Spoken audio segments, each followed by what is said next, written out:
Let me know when you're good to go, Commissioner Sellers. I'm good to go. Okay. All right. Bring this meeting to order. Everyone, good evening and welcome to the Tuesday, January 16th, 2024 Lawrence City Commission meeting. And to go ahead and get us started off, I'll have Sherry go ahead and read the thing. Oh. Thank you, Mayor, and good evening, everyone. To minimize distractions during the meeting, please silence your cell phones. For those attending virtually, please ensure you are muted and your video is off when you are not actively participating in the meeting. The city reserves the right to turn videos off or mute virtual participants. The meeting is being recorded and broadcast on the city's YouTube channel and cable channel 25. When the mayor calls for public comment, please approach the podium to indicate you wish to speak. Those participating virtually should use the raise hand function to indicate they wish to speak. Please leave your virtual hand raised until you are called on. If you have any trouble, you can send a chat, and all chats go directly to the meeting host. Please state your name before speaking, and all comments will be limited to 3 minutes. Thank you, Mayor. Thank you, Sherry. All right, I'll go ahead and get us started off. First item is approve the agenda. The City Commission reserves the right to amend, supplement, or reorder the agenda during the meeting. I would entertain a motion. Move to approve the agenda. I'd second that motion. I have a first and a second. All those in favor, please say aye. Aye. Aye. Aye. Aye. 5-0, none opposed. All right, moving on to item B, public comment. The public is allowed to speak on issues or items that are not scheduled for discussion on the agenda. Comments should be limited to issues and items germane to the business of the governing body. The Commission will not discuss or debate these items, nor will the Commission make decisions on items presented during this time. Members of the public will be limited to 3 minutes for comments. Any public comment in-house? Hello, my name is Michael Madison from Lawrence, Kansas.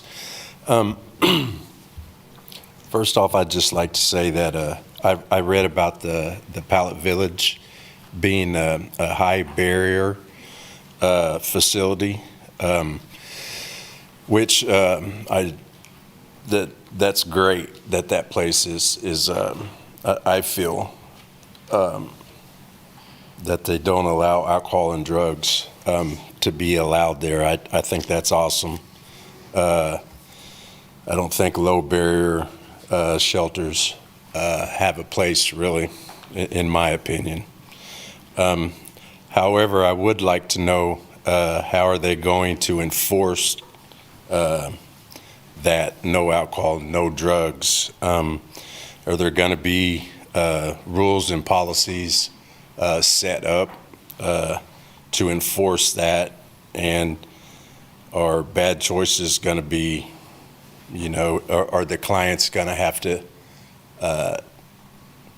have some type of consequence to that?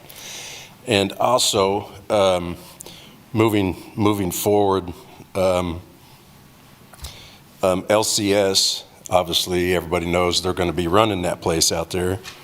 One of LCS's programs that they have out there is trauma-informed care.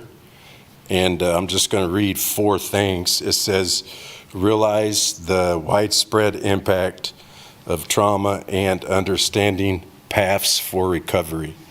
Recognize the signs and symptoms of trauma patients, families, and staff. And integrate knowledge about trauma into policies, procedures, and practices, and actively avoid re-traumatizing. So probably about 2 months ago, I went out there and grabbed some the rules and policies out there. And so in one of their policies or rules, it says that the clients can surrender all illegal paraphernalia and substances to staff then it is returned to them at 7 a.m. So my question is, how are they handling that since they don't have to leave? You know, they're there all day. So how are they handling that? And furthermore, it says this is all, I believe, rule and policies is illegal and is a sense distributing drugs. Excuse me, Mr. Maston, I believe that's time. All right. Thank you. Thank you.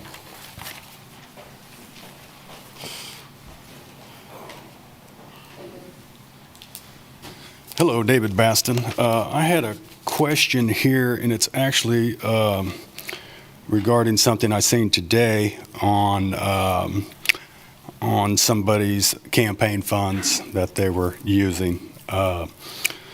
It showed here that Mike Deaver got a reimbursement of $2,369 for National Builders Monthly. And I didn't know if, I just wanted everybody to know that some of their donations that they donated to him were going to this National Builders Monthly. And I wanted to know if there was anything to say about that. Appreciate it.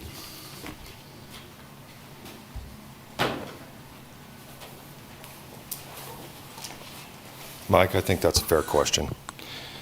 I want to address something that was just set up here because we're talking about the LCS policies and rules. I was going to talk about something else, but I can't let this misinformation slide through in this room again because it's happened here in the last few weeks where somebody's come in here and talked this shit about how LCS is promoting drug use. The reality of what happens, and trauma-informed care says that we're not the police. We're trying to provide these people some motivation and some help and some opportunity to get somewhere and do something different. What that means is that when they go in, they have a private container that they're able to put their private belongings in. Staff doesn't know what's in there. So the idea that staff out there is willingly just, here's your drugs, we're going to give them back to you in the morning, that is just a load of bullshit, and I don't want to hear it in this room again because it's a lie. That's not what happens. It's just as if you went to this gym and put your own meth in your locker, did your workout or whatever you're doing, and then took your meth and left. It's the same thing. They have the same Fourth Amendment right you do, and the next time somebody comes up here and says that, I'm going to lose my cool a little bit more. I came in here tonight to give you some words from a homeless gentleman who told me it's Bert Nash, failed. That confirmation, I'm sorry, I'm getting a little, that one really irritated me because that's the misinformation that's come in here twice now. But Bert Nash hot team, when they go out, I talked to a gentleman today that told me that he was released from their care because he wouldn't accept the other services. He didn't want to be under drugging, whatever, Adderall or whatever they're going to give him or whatever. He didn't want to do that part of it. So the hot team just said, well, if you're not going to do that, we can't help you.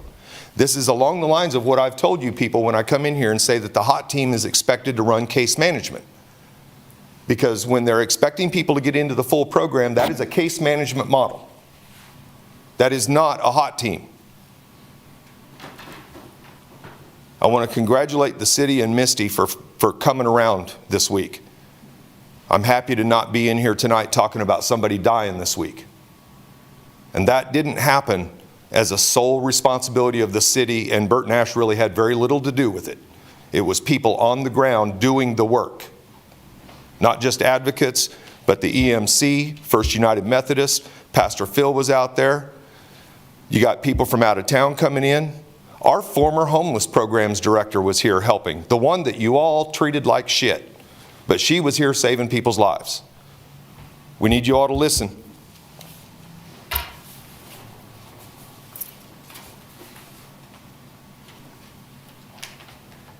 Any additional public comment? All right. Sherry, can you check on Zoom? There's none on Zoom, Mayor. Okay. I will go ahead and bring us back. Moving on to item C, consent agenda. Items on the consent agenda are considered under one motion and approved by one motion. Members of the governing body may remove items for separate discussion if desired. Members of the public may remove items identified as quasi-judicial for separate discussion if desired. Members of the public will be limited to 3 minutes for comments. Would any of the commission like to remove? I'd like to remove C8C. C8C. It's the tenants to homeowners. Okay. Any other additional items? No, sir. Commissioner, okay. Not seeing any, I would entertain a motion to approve the consent agenda absent C8C.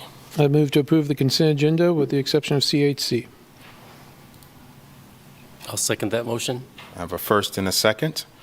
All those in favor, please say aye. Aye. Aye. That's 5-0, and none opposed. Passes.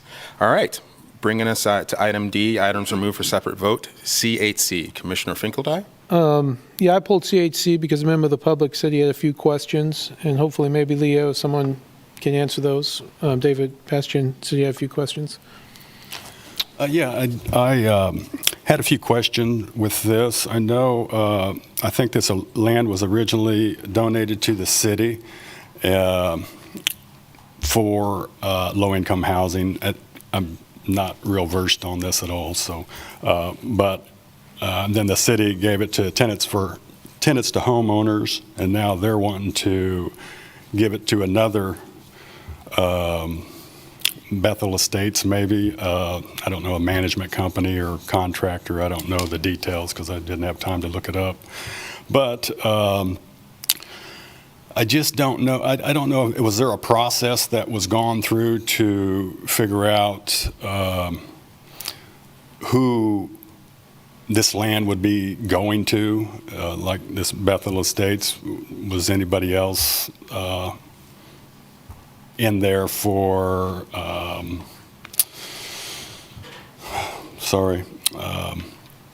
was anybody else considered besides these people? And I don't know. I know we just bought the land over, well, we gave tenants to homeowners 3 or $1.8 million to buy the land at Holcomb. Is the same thing going to happen with that land, and they're going to give it to somebody else or work something out? I'm just kind of at a loss with that on how all that works. Appreciate your time. Thank you. Go ahead. I could probably try to explain it, but I think either Leo or looks like Rebecca's on board too. I don't know. One or two can give a quick explanation of that. Sure. This is Leah Roslin, Affordable Housing Administrator. The land had been held by the city and then was donated to tenants to homeowners for the purpose of developing affordable housing, rental and home ownership. And I am going to turn it over to Rebecca Buford, Executive Director of Tenants to Homeowners, to sort of explain the process. So we're not changing that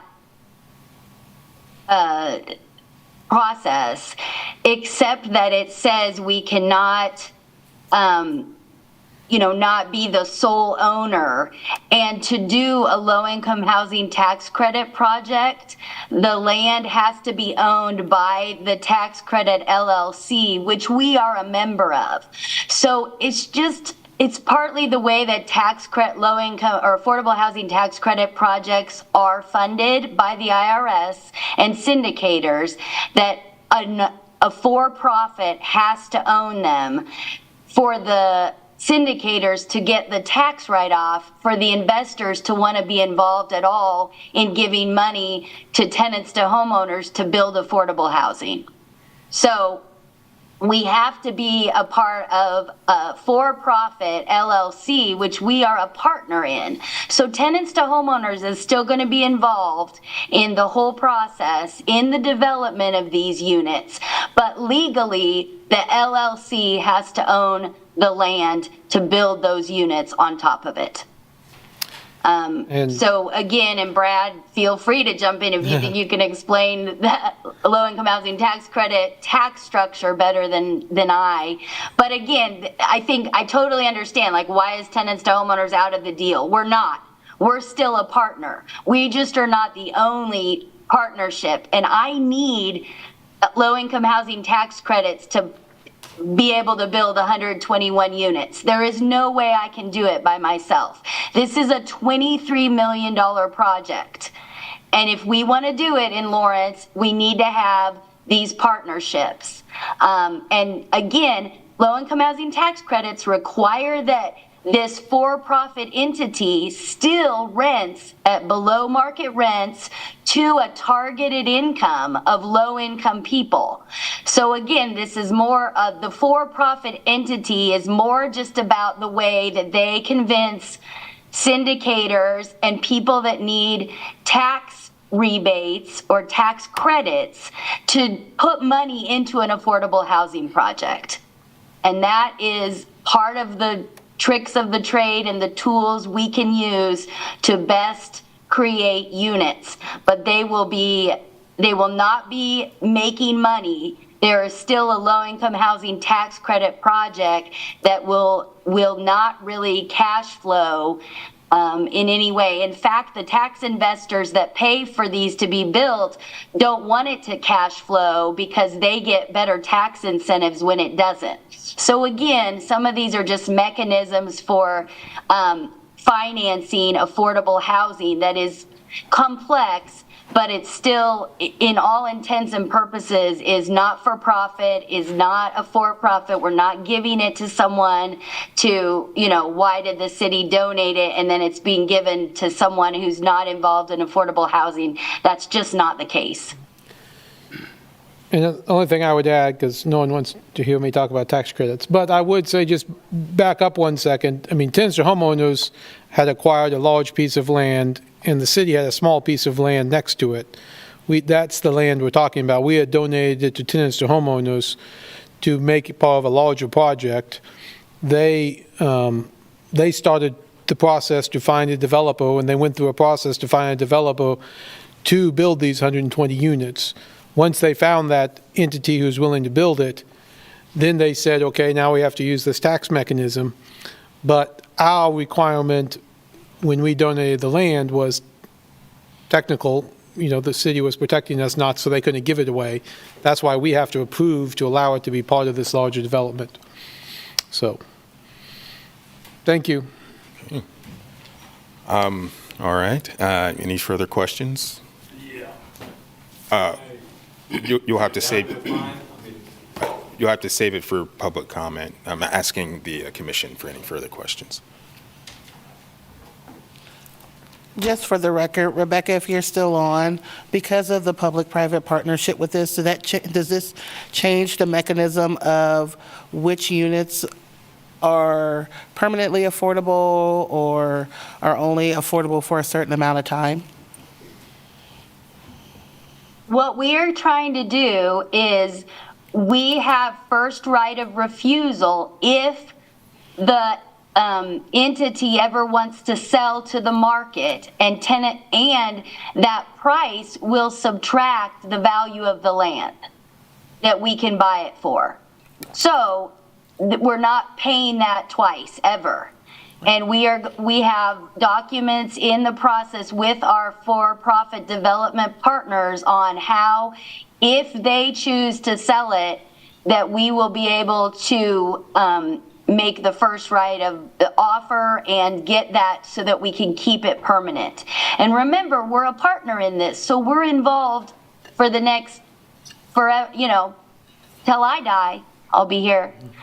So again, this is a long-term commitment by tenants to homeowners as a partner in this tax credit project. The issue is we can't come up with the millions of dollars of leverage and subsidy without using tax credit financing. Correct. Lots of braiding and blending of dollars. Okay. All right. Any additional questions from the commissioners? Okay. Not seeing none, I will open it up to public comment. I had a question before. What was the process in choosing that particular person that you're partnering with? Was there a process, or, I mean, was it open to other people, like maybe somebody from Lawrence? Which obviously these guys are from Olathe, so, yep, thank you.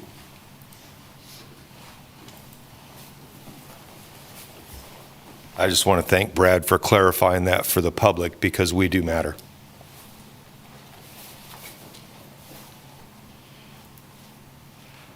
I'm not seeing any additional public comment in-house. Sherry, any on Zoom? No, Mayor. All right, I'll bring it back to us. Believe Mr. Baston asked that additional question. Rebecca, could you speak to that in terms of how the company was chosen, I believe was the sense of the question? Sure. As a not-for-profit doing community work, part of our decision-making is who have we worked well with, who has delivered a good product, who has not let making money, be an issue in rather than building a good quality product for affordable housing. And we have partnered with Wheatland on 3 or 4 other projects, and they do what they say they're going to do, and they're good. They have good crews and good contractors, and they know how to use low-income housing tax credits. There are not a lot of people that know how to do that in Lawrence, so we're talking about a handful, 2 or 3 options, and I've worked with several of those options, and Wheatland has been the most honest and straightforward and done what they say they're going to do. Remember, we're still a partner in the project, so it is my job as the nonprofit partner to make sure they do that and no one, gets taken advantage of by a developer. But remember, this is an affordable development, and they are experts in using that kind of financing, and they've only done affordable units. So I would argue this is a niche that we can't always be 100% local, but they've done 3 other projects here in Lawrence, and they have a large presence here, and are a very good contractors to work with. So I think just like anyone, as a leader and someone the city trusts to donate land to do a development, we have the right to choose good partners based on our experience with them, just like any other developer would. All right. That's a good answer. Any further discussion up here, or Commissioner Larson? Okay. Yeah. Good questions. I'm of course excited about the project. I think, as Rebecca said, the only way we're going to come close to reaching our goals in affordable housing is to have private, for-profit partners. We can't do it all ourselves, and so this 121 units is going to be a big step in that direction. So appreciate the question, but nothing else. I move to approve to answer homeowners' request to transfer 4.64 acre parcel of property at Bob Billings Parkway in the South Lawrence Trafficway to Floret Hill LLC Affordable Housing Development. Is there a second out there? I'll second that. Second it. Okay, first and a second. All those in favor, please say aye. Aye. Aye. All right, none opposed. Looks like it passed 5-0.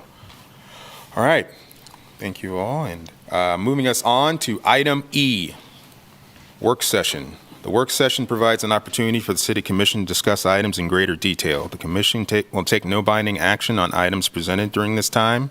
Work session topics are eligible for public comment. Members of the public will be limited to 3 minutes for comments. All right. Hello, Becky. Thank you. Good evening, Commissioners, Mayor. My name is Becky Pepper. I'm the Planning Manager at the Planning and Development Services Department here with the City. And as you're probably all aware, the City is in the process of updating our Land Development Code, which was last adopted in 2006. The Land Development Code is a set of zoning regulations and land use regulations that really help guide how development occurs within our community.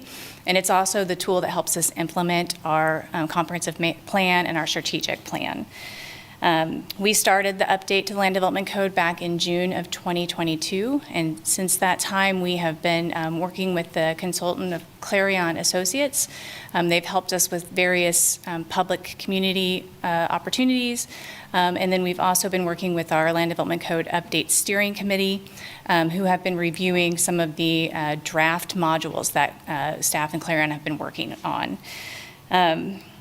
So tonight we do have Elizabeth Garvin here via Zoom, and she's with Clarion Associates, and she's going to be providing you all with an update on the project and the process that we've undertaken. So without further ado, I'm going to pass this on to her for her presentation, but just wanted you to know that I am available. Elizabeth and I are here for any questions that you might have afterwards. Thank you. Thanks, Becky. Everyone hear me okay? Yes. Yes, thank you. Mr. Mayor and Commission members, we have a presentation providing an update on the work we've been doing on the Land Development Code. The presentation itself actually has more content than I'm going to cover this evening. We wanted to give you a little more background if you wanted to read it, but we will be spending more time with you as this year goes on, because 2024 is going to be the adoption year with any luck, fingers crossed. So we'll go through the presentation, and then you can direct us as to where you want to go.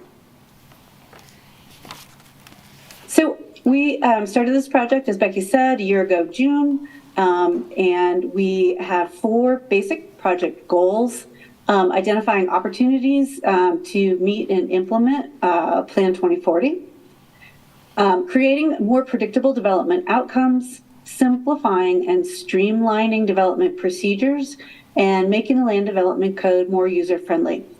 I do have a few points of recognition written into the presentation tonight, because we wanted to just spend a minute letting the Commission know that we have so many participants in this process, and we're really grateful for them.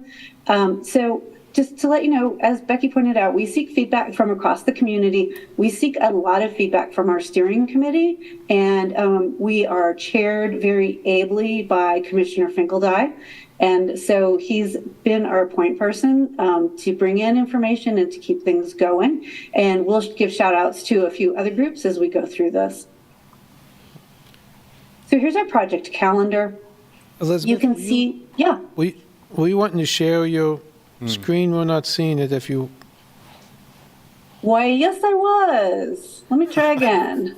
Just check them. No, you do not need to look at me talking through this whole thing. Thank you. Good pickup, Commissioner Finkeldye. How we doing? There we go. Awesome. Yeah. Okay, here's the project calendar. So we are in task 3, and that will go on just for a few months, first quarter of this year. We have drafted everything on our bullet points through here. We are finishing up the first round of review on the development standards. We'll be doing some more work on that, and starting in this year on administration and procedures. As we move forward into March and then late spring, early summer, we'll be working from a full draft, everything together for more community feedback. So one of the things that we've got going on in the Lawrence LDC is, in addition to working in the very detailed segments of the code, there are also 3 topics that come from Plan 2040 that are really cross-cutting. And as we make the changes to the code, not only do we check that we're implementing the technical aspects of the plan, we also check that we are in alignment with these key topics. They are broad concepts that the city supports in one way or another. Our first key topic is affordable housing, and we are working with Leah and Rebecca and Ahab, and grateful for the detailed input we get from them. to make sure that this is a code that allows the city to achieve outcomes in terms of construction of lowercase affordable housing. So it's not technically affordable, like Rebecca was talking about a minute ago. It doesn't have the tax credits, but it is something that a household could live in without spending more than 30% of their income to live there. We are also looking at the code for opportunities to use the land use regulations in a flexible manner to help accommodate more capital A, technically affordable, long-term affordable housing. So we're in both categories of people who want to and need to live here should be able to find housing that's acceptable. So some of the things that we've done to move to affordable housing, you can see from the list here, essentially are to get flexible within the regulations, to encourage infill and redevelopment, and to look at ways to increase our ability to put units in smaller spaces. It could be smaller units, could be smaller lots, could be just changing up the configuration. Talk about this in a little more detail in a future slide. So our second cross-cutting category is equity. So we're working with the Lawrence Equity and Inclusion Department. And what are we doing with equity? Equity is a big umbrella idea. So equity, particularly within zoning, means that we're taking clear steps. Whoops. Okay, we don't need that. Taking clear steps to avoid or undo unfair outcomes. And so it's unfair in terms of people's ability to participate in or influence parts of the zoning process. So who's not here and who's making decisions and who do those outcomes impact? These are all discussions we're having as we move the code drafting forward. We are looking to get more feedback in this particular category, and we find that's a little easier to do once we have the whole code together. So we'll keep asking people if we're going in the right direction and what are the outcomes we should be looking for. So finally, our third cross-cutting category is sustainability. We're working with the Sustainability Office on this, and we're in conversation with the group working on the Douglas County Climate Action and Adaptation Plan. Sustainability plays out in lots of ways, big and small. How are we sustainable in our development patterns? How are we sustainable in our traffic and our vehicle use? And how are we providing opportunities for the community to live in ways that are meaningful and don't have huge negative impacts on the land around us. So you can see we've been looking at some basic sustainability requirements, such as allowing people in rental units to do a little gardening, on-site food production. We have been in conversations with MSO about stormwater management, about bringing some new regulations online with that. We have kind of a theme of water running through the project. So how are we using water? How are we managing water? And how are we thinking about water in the future? So all of these aspects are written into the code. They do sometimes live in a little bit of tension with each other. And that's one of the other conversations we're having. Do we want something to be housing or do we want something to be green space? Kind of encapsulates that conversation. So a brief summary of our updates. We're looking at, first off, in the first round of drafting, the zoning districts, uses, and site standards. So we're thinking about what types and where are structures and uses allowed in Lawrence. So this is kind of the real nuts and bolts of the code. What goes where and how do we get it there? And then there's a layer in Lawrence of how should new development, infill development, and redevelopment be incorporated. So long time ago when Lawrence was new and we had the original plat, new development, super simple, put a house in, put a road down, probably get a horse and cart. We've moved on. We are different people in a different place, and we're looking at more complex development patterns. And the code is the place where we anticipate the problems and the challenges that you run into doing that kind of development, and we try to help resolve it or to build a path or process for resolution. So just some high-level changes here. We've been looking across all of the city's existing zoning districts to figure out what we should update and what we should change. We take our guidance for that from Plan 2040 and best practices. And then we also look for feedback from the community. One of the interesting conversations that we had late last year was with a group of representatives from Lawrence's development community. And these are voices that we actively invite into the project because we want to understand whether the changes that we're looking at going forward are changes that will get the community where it wants to go in terms of the plan, and how we make sure that at some level they pencil out so the development community can find a way to start building the things the city wants to see. Other changes in here, we've been looking at the lot standards, adding a range of housing options, and a change that could be of significance, introducing minimum density requirements. So in Lawrence, you have a maximum, but not a minimum, or you have a maximum lot size, you have a minimum lot size, but not a maximum lot size. So we tried to take the box, that's your lot, and say, we've decided in Plan 2040 that when you're doing development in this pattern, it needs to meet this density. This is going to help the city provide some more housing or provide opportunities for the redevelopment that we want to see in terms of mixed-use development. So that is one of the changes that we've been flagging as we talk to different people in different places to get feedback. You'll see on this slide, there were some follow-up questions. We addressed these questions with the Planning Commission right before the holiday break, and we do have some of their answers and concerns at the end of the PowerPoint if you wanted to see what's going on and what kind of feedback we're getting.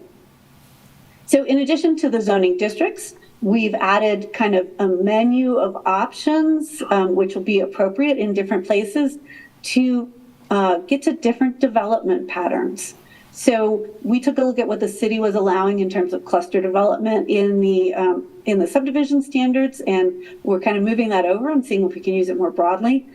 We know that there are a lot of communities that are looking at a courtyard development or a residential commons development, which has very small lots, but could still have that single-family detached housing product that a lot of people like. So we put these options into a different section of the code, but they work with the residential development standards. Some other options that we've been talking about are a voluntary local employee residence unit program. So that would be sort of workforce housing within Lawrence, or affordable or affordable. They're not necessarily the same thing. Workforce housing tends to be a local employee preference, and affordable housing fits into our affordable housing definition. And so we're asking, what would it look like to make this voluntary, and could we get anyone to opt into it? We have options for small lot development. And then finally, have taken the concept that the city has already experimented with of 2 detached dwellings on a single lot and made it into a development pattern. This could happen in a variety of older neighborhoods in Lawrence. Could be something that you might want to do in a newer neighborhood. You might not go at it this way, but it could be a model going forward of saying, hey, we have some space and we could look at putting some additional housing here. So finally, we think about, in terms of residential development and mixed-use development, how do all these things fit together? And so we've pulled forward content from the community design manual and updated some of the residential design standards. So we do think about, if you're putting a new house in, if you're putting a mixed-use development in, what is the fit in the context of an existing neighborhood? And what does it look like if we're doing a newer neighborhood type of development? So within these standards, really, you've probably seen a lot of this in the community design manual. Some of the residential stuff might be a little new. Where do we put off-street parking? How do we get to a mix of dwelling types? How do taller buildings relate to shorter buildings? And then similarly across mixed use, which is residential plus something else, usually commercial, or non-residential, we think about how do we do design in keeping with Lawrence. And if we're seeing new development or redevelopment, what amenities belong on the site? Where should the entryways be? Are we regulating color and materials? And what do our parking structures look like? So we come back around, and I'm kind of jumping through the code. So if you perhaps sit down to read it, it will come in a different order, but I'm showing you how the pieces come together here. So we also have zoning districts that get us to more mixed use and commercial development, more mixed use development and still commercial development. One of the consistent comments that we've heard across this process from our steering committee and from other groups is, why don't we have more mixed use in Lawrence? Why don't we have more housing where we have retail, where we have employment? Why aren't we bringing these things together? As just a side note, as we started drafting at Clarion, we kind of had clear delineation, and steering committee said, why aren't we allowing mixed use just about everywhere? So this is a theme. We've heard it from the public. And so you'll see in the code that there are many, many more opportunities to mix uses in a structure or in a district. We have kept the industrial districts. We are working to revise the industrial business park district for a new iteration to allow the creation of smaller lots. We're also thinking about industrial uses, some light industrial uses, which in the past we've segregated. We've said, you go over there because you have the word industrial, really are great neighbors. And so we're thinking about, can we do some of these things downtown? Have we, in classifying uses, created problems that we don't want to? So those are some conversations that we're having. We have some special purpose districts, and not a lot of change here. The one big change is that civic and institutional uses, such as a hospital or a church, will be allowed to put residential development on their site if they have room for it. We have recommended some changes to the planned development section, saying that if you're going to do planned development in Lawrence, we want you to hit one of our big goals. We stumbled into the word amenities. We understand that there's still a little conversation going on about this, so let's back us up to goals. If you're going to do a planned development in Lawrence, it should be either sustainable, should be include historic sites or structures, it should include affordable housing, or it should be a well-planned master plan development. And those are all defined within the draft. So someone can't come in and say, ooh, I'm super sustainable, because you can put EV parking in your garage. That's not going to get you there. You have to do a little bit more than that. So we've updated the use table. Big change here, just for you to note for you guys. I used to have a boss who was also an elected official, and he said, what I really hate is getting stopped in a grocery store and people asking me stuff I've never heard of before. So to let you know, some of the big things we have recommended in this draft, allowing, not requiring, up to 4 units in single family zoning. So doesn't change what anybody has on the ground. Doesn't make you bulldoze your house, put 4 units in. But it does move us away from dispersing land into more spread out single family development if somebody wants to do a development that is more dense than that. This should be a good conversation. This should be something we talk about in the community. And so we want to make sure we flag it for you. If you guys want to do any individual chats and get back to us, feel free. Okay, moving on. We made some changes within the code, taking out some odd use limitations that were based on floor space. We want space to turn over. Our mantra is the structures stay, the uses change. And so we want to get there with that. We have a whole slew of development standards. That's what we've been working on. These are general standards that apply to all development, and they should be tailored for different locations and different types of development. So development standards in downtown Lawrence or some of the historic neighborhoods might be different than the development standards that you do out at Albemarle or even further out as development gets closer to the county. Three sections that we haven't made a ton of change on. We've just updated, rewritten as needed. The subdivision design and improvement standards, the landscaping and buffering standards, and the environmentally sensitive land standards. They're pretty up to date. They work pretty well. We have made minor changes in there. Added a new section called mobility and connectivity. This focuses on how people move around, and that is beyond automobile. So we are thinking about circulation for pedestrians, bicyclists, and automobiles. How do we keep everybody safe?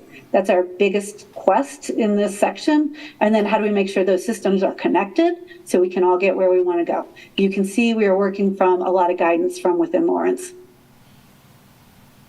Big change here within the parking section. We have come out with a recommendation endorsed by the steering committee that Lawrence shift from a minimum parking requirement on my lot where I am opening a Target. I have to have one space per 100 square feet of retail. That's how it works right now. To, hey, Target, you can only have 100 spaces.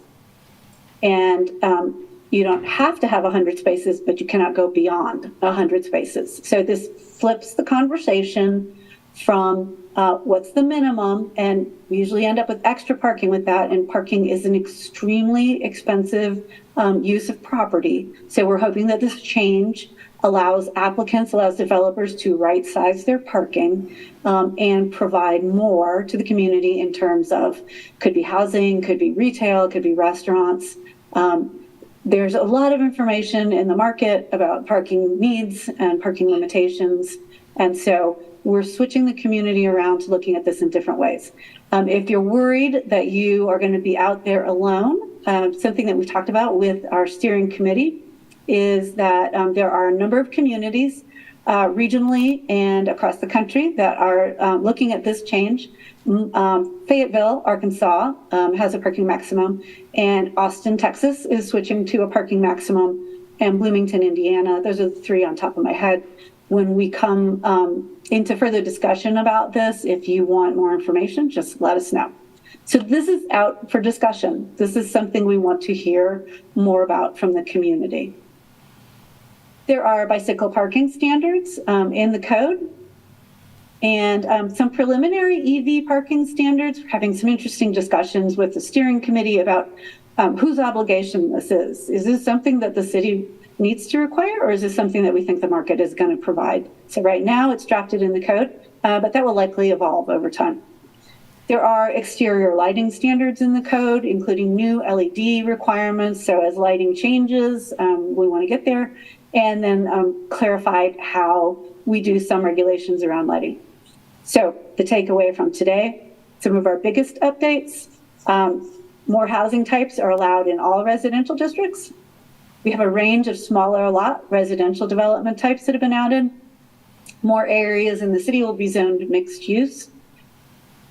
Renewable energy systems, so not utility scale, this is just personal. It may perhaps end up being neighborhood, that's something that we're talking about, are a by right use and an accessory use, so they're built in to the code. We have the bike transportation connections and parking requirements updated. We've eliminated the minimum parking and replaced it with a parking maximum. We've changed out the planned development project-specific amenities, and just hiding in there is that we've added a stream buffer requirement. So to fill you in on what we've been hearing, some of our discussion topics have been the size and scale of infill development and redevelopment. What does it look like? What does it feel like? Making sure that people have access to parks and open spaces. How will the stormwater management requirements play out? What will the stream buffer standards do? More about infill redevelopment, housing, and parking. Lots about parking, probably not surprising to any of you. We could be talking about saving places for frogs, and we would have a parking discussion. So that's going to stick with this code, and it's going to move its way forward.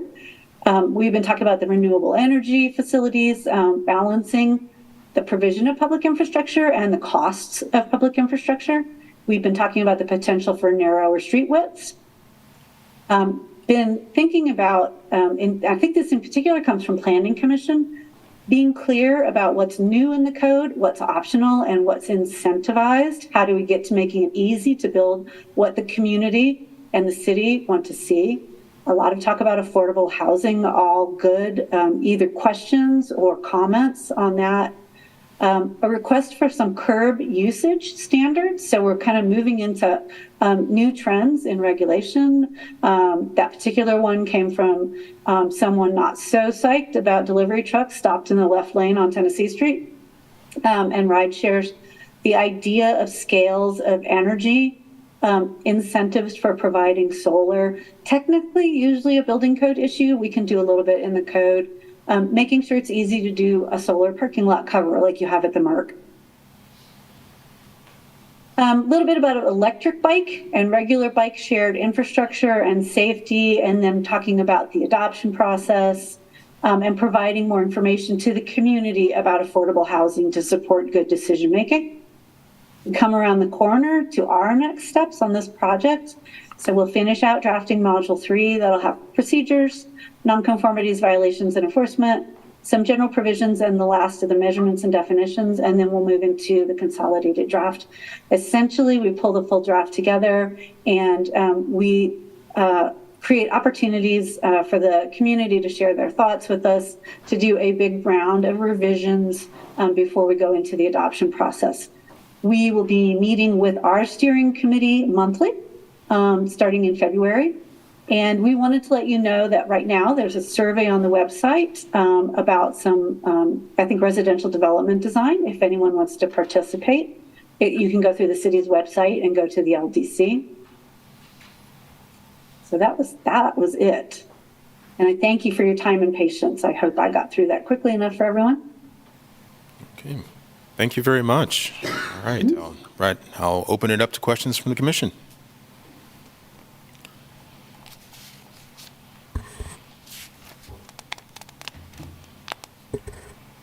All right.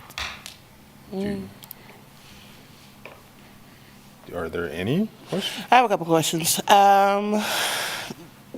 Just going back to the slide on employee base housing. Let me make sure I get to Hang on, I'll pull that back up. Yeah, I might get to it before you. Got it. probably. Seeing how my technology skills are going this evening, that wouldn't be surprising. You're okay. I opened up the agenda so I could follow along with you. So I know we've kind of talked about it in different terms. I want to make sure I'm understanding it correctly. So you're talking about employee housing as it relates to a particular industry and not from a perspective of workforce housing, which speaks to housing that touches upon a certain area median income that is identified in some of our more pressing, more global. So, because I guess I read this as employee residences may be targeted towards teachers, healthcare providers, or university employees, where a workforce housing that kind of speaks to the same definition, but is a little bit more global as it relates to folks maybe within those industries and identifying that they hit a certain AMI and targeting housing that fits within that AMI, so that it's a little bit more broad and it's not so restrictive in that it's just one particular employer, industry. So could you just kind of speak to that? Yeah, Commissioner Sellers, I appreciate you bringing out that question. So we wanted to put the idea out of, is this something the city wants to see? I think the next step is figuring out the logistics that you're thinking through. Mm-hmm. So is it workforce? Is it teachers and firefighters and librarians? And, this primary group that we want to make sure isn't, moving off to cheaper areas because we want to keep them in Lawrence and keep them employed there. And so the next part of that is it could be either an and or an or, right? So it could be workforce and affordable, like capital A affordable. So we're setting it at an AMI, and we're saying it gets set at that AMI, and workforce gets the first bite at the apple. Or we could say we're giving a preference to this group of people. If there's nobody in that group that qualifies for this housing, we can have group B ready to go. But I think that what we've committed to as your consultants is helping walk through that next part of this, not just put it in the code and say good luck, but work with the housing groups and figure out what is the need we can meet here. How do we think this housing could be meaningful within the community? I think actually we would also look back to City Commission for some policy guidance on that. So if there's any higher level conversation that you have had or want to have and provide us your input, we can feed that into how these regulations would work over time. Okay. And then the piece on infill development, my question is, have you, in any other municipalities that you've worked with, discussions around not necessarily speaking to infill to say we encourage infill development, but rather municipalities that took the extra step to creating infill guidelines of stating, to a point we could create a expedited process or a special permit process for infill development projects that meet a specific criteria that was decided upon. Like, have you? Yes. Okay. Yes, we have. Commissioner, we have done that. We are under, our housing problem in Colorado is a bit of a hotter, messier mess than Lawrence is. And so we are being actively encouraged by our state legislature to get to as many of those administrative approvals as possible, with the threat being they're going to step in and take over zoning authority. So we have been on the administrative approval bandwagon for the last couple of years, and have also looked at that in terms of what are these places that aren't getting infill, what's getting in the way, and how do we adjust the regulations appropriately so there's not one weird thing getting in the way of two houses going in on that lot. So we have built into the code places for just standard adjustments. So, you can take 10% off the setback if that means you're going to be able to get a house on this lot, and it doesn't have to go to planning commission or city commission. So we'll do those smaller changes, and then we'll have, standard, infill lots, get these things wiped out. Like, you don't have to have the same side yard setback if you're going to build here. So we're looking at that in all of the sides of the box that is development, to move as many of those to fast approval, just like you're contemplating. Okay. In the legislative piece, I don't think we're too far behind you. We may have actually had a bill introduced today to do that exact thing that you're talking about. I am sorry to hear that, because it's no fun for anybody. Yeah. Mayor, that's all I have for tonight, or for now. Okay. Commissioner Larson, please you had your hand up. I just have a really quick question on the first slide you put up about what is affordable housing. On the lowercase a, you indicated they spend no more than 30% of their income to live there. Are you referring to just the actual mortgage payment or the rent payment, or is that definition entail something else? It's the 30% is the mortgage plus the mortgage insurance. It's just the cost of the unit or the rent. Okay, thank you. That was it. Mm-hmm. I would Vice love Mayor? to just comment on what I'm hearing. It's really tremendous step forward. Lots of progressive communities are moving in this direction, and I'm really excited to hear about some of the initiatives for trying to encourage the support of local employees, or just people who we're trying to, keep in our community instead of having to travel elsewhere to have affordable homes. And I'd like to hear more about the stream buffer requirements. That's something I hadn't really looked into, but it was nebulous, but I think I understand where they're going to, but that's one thing I'd like to hear more about in the future. And then I love the parking maximums. I mean, this is the thing that's, again, communities are, understanding that without vehicles in the equation, housing can be, tremendously lower cost, and the average cost of a parking space is between $60,000 and $80,000 sometimes, and when you can take that out of the equation, it can really make things more affordable. So it's exciting to me, and I'm glad to see this coming. So Okay. Well, it's I think we're still in questions, but yeah, that is noted. Your comments. Elizabeth, you might say something about the stream buffer. Sure, I'd be happy to. So I believe we built in a fairly basic stream buffer. The goal of stream buffering is to limit disruptive development that is on a stream side that would, force dirt or debris or other wash into the streams.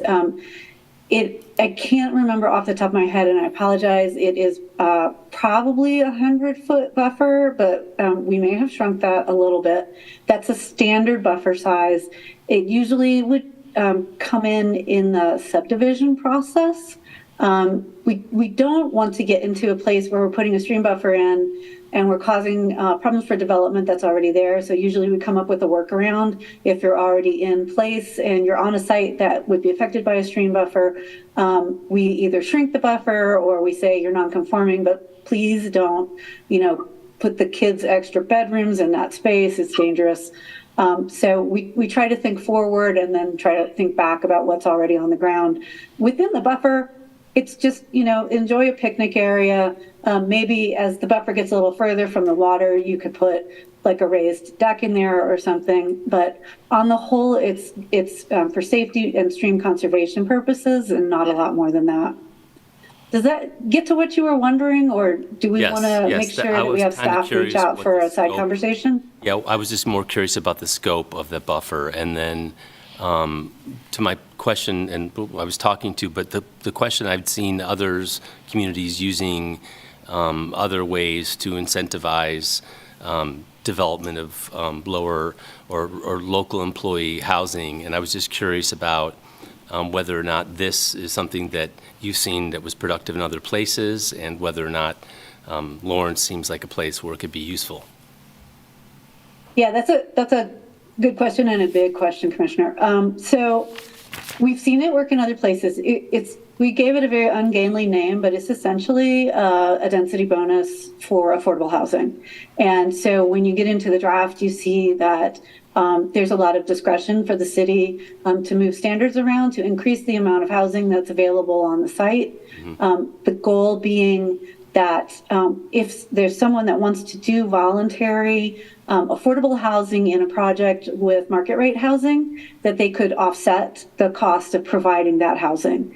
So we obviously didn't go, it is voluntary inclusionary zoning. But the voluntary is the big trick here. So it is one means that we have seen. It is not going to provide a lot of housing in a voluntary status. So the other things that we've used to try to get there are the shrinking lot size, are the allowing more units per lot.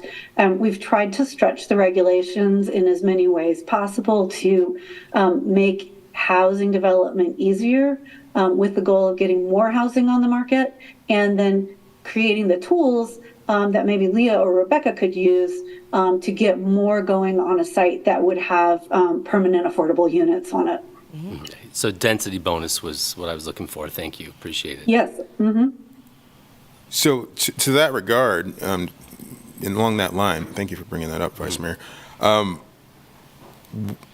That's typically working with, a nonprofit or, okay, just so that that can be affordable in perpetuity, and so that people can have an opportunity to go ahead and use that housing over and over again. Okay, as opposed to being locked up and then turned into, whatever.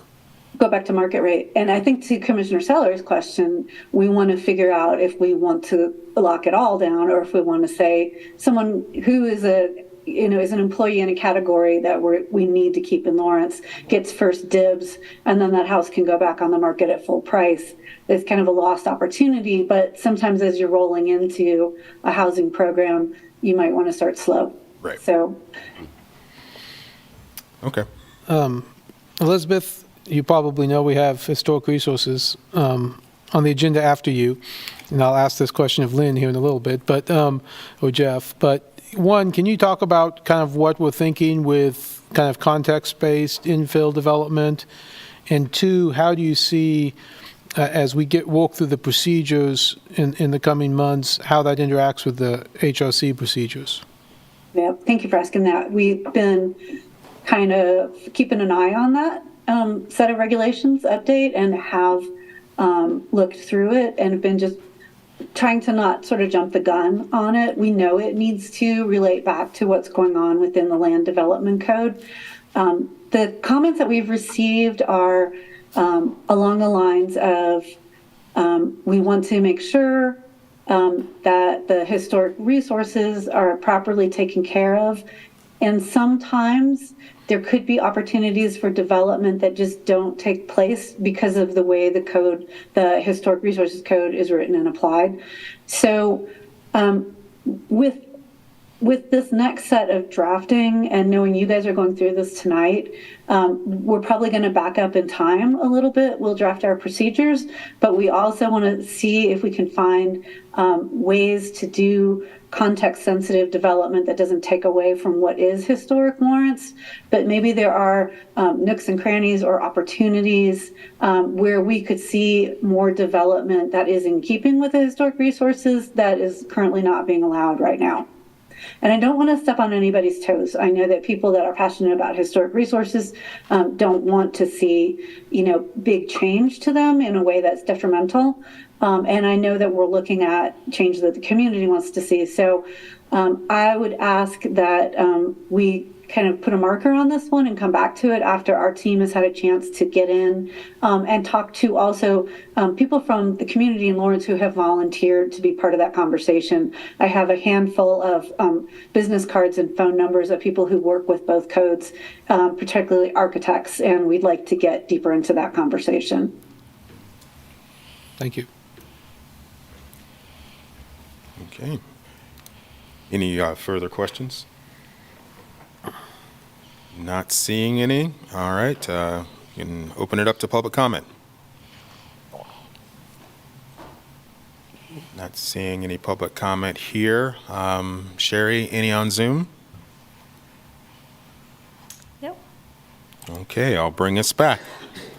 Any final discussion or comments? Yes, sir. Thank you. I would just say, obviously, Elizabeth, thank you. And Yeah. I mean, I think we're having a good process here, and I think we're getting lots of good feedback, and Elizabeth's doing a good job of getting feedback. There's a lot of big changes we're proposing here, and as sometimes happens, I'm sure we'll get to the end of this, and this will show up on an agenda, and someone will say, well, no one asked me about that. So I do encourage all of us and everyone watching, but all of us, as we're talking to folks, and they're asking what's going on, start talking about infill and start talking about parking minimums and spread the word on that so that we can get that input, so that when we're down to the end of this, because Elizabeth jokingly said we're going to get it done in 2024, but we're going to get it done mid-2024, so we can get going on this. And so I just hope I don't want to get to a point where we get to the end of the process and all of a sudden people say, I haven't had time, delay this for a month so we can talk about it. Delay this for a month so we can talk about it. Let's try to get that conversation going. And Elizabeth's team's working hard on that. Jeff and Becky and their team are working hard on it. But if we can join that conversation, that'd be helpful. Agree. I'd like to jump in and first of all, thank Commissioner Finkeldye for heading this up and being the chairperson of this steering committee. I know it's a long process, but it's been happily impressed with where it's going and where it will be. I was particularly interested and happy to see the emphasis on cluster development and that kind of combined development, mixed use, making it a little bit more easy, a little bit more streamlined, and providing avenues for more inclusive industrial and commercial as well. So, it's a lot of change, and hopefully we'll be able to go ahead and get the word out and let people know and how they can go ahead and participate in the process. And I think this will benefit us all. Thank you, and thank you, Elizabeth, for all your hard work as well. Thanks, everyone, for the great questions. Have a fun evening. Oh, hold on. You have to save the best for last. Elizabeth, echoes, dittos, thank you for the presentation. I did appreciate the conversation around either, employee or moderate. I look forward to this coming back in front of the commission, us having a very deep conversation about that, especially about infill guidelines. I do believe we need to put a wrangle on what we hope to accomplish with infill and what we think infill development should be, what should be the purpose and goal of infill development. So, and having that conversation once we have a draft in front of us. I love that you put the example in there about college courts. That's, a time-honored planner, housing planning that's been along for a long time that a lot of our communities got away from when it became more profitable to do single-family detached and apartments. So when we talk about addressing moderate income housing or that missing middle, that affordable housing for our police officers and firemen and teachers and folks like myself, where, we don't want to live in an apartment and I don't need a $400,000 house, but I would like to have a house in that capacity. So definitely leaning into that and talking about the density bonus. That's been something that Rebecca has been preaching with tenants to homeowners for the longest, and how do we use that as an economic driver, since it is, we are preempted by state statute to do more creative inclusionary zoning, and how do we reach out to our private developers to learn how to work with a CHOTO or a housing trust fund to do some of that selling of lots for cost, to be able to have additional density to create mixed income housing, not just mixed development neighborhoods, but mixed development, mixed income housing. So, that part is incentives. I know that'll come in after we have talks about the draft. And then the other piece, I know you're starting to transition into the administrative piece. And a couple of months back, we had a very good, healthy discussion about a development project on research, and where the developer came back and had a substantive change to the development, but it wasn't in a way that it was substantive to be that it negatively impacted the project, but it positively impacted the project. And because of that, it would have started the talk over again on that particular project. And so I think we can go back in the archives and find it, but, Jeff, who is our resident subject matter guru, it kind of tripped him up a bit, and I think it kind of left the commission in a bit of a standstill to know that a substantive change that has a positive impact would start the process all over again. And how do we, in the administrative piece, if something like that comes up, as it relates to substantive changes in the positive, how do we move forward in that doesn't require it to go back to planning or however. So that was just something when I saw that the group would be transitioning to administrative pieces, that we kind of look into that and talk about how do we make that whole. So other than that, great work. I'm excited. I'm ready to start talking incentives and economic development policies after we get a good code back in front of us. Commissioner Larson? Yeah, just want to add a few things. There's quite a bit about this that I really am liking what I'm seeing so far, and from the buffer zones to the cluster developments, we've got dwellings, multiple dwellings on a single lot. There's just so much I'm seeing that I think is definitely the direction that we need to be heading. And I do appreciate all the work that's being done, and I'm really looking forward to the draft version to come back to us. Thank you. All right. Thank you very much. Thanks, Elizabeth. Okay, so my real goodbye? Thank you. Thank you. Your real goodbye. I love the sum up. That was great. Guys, have a great evening. All right. Thank you. as Thank you. well. Take care. Bye-bye. All right. Moving us on to our regular agenda items, but before that, are we all good? Do we need to take a bio break of any sort or anything? I'm good, sir. Thank you. All right, I'll move us on. Okay, agenda item number 1, consider adopting on first reading ordinance number 10016, an ordinance of the City of Lawrence, Kansas, repealing existing Article 22 of the Code of City of Lawrence and enacting in its place Article 22 of the Code of City of Lawrence, Kansas, 2018 edition, and amendments thereto pertaining to the city's conservation of historic resources code. Thank you, Mayor, Vice Mayor, Commissioners. Lynn Braddock-Zollner, Historic Resources Administrator for the city. As you noticed in the outline for this agenda item, we've been working on this particular project for several years.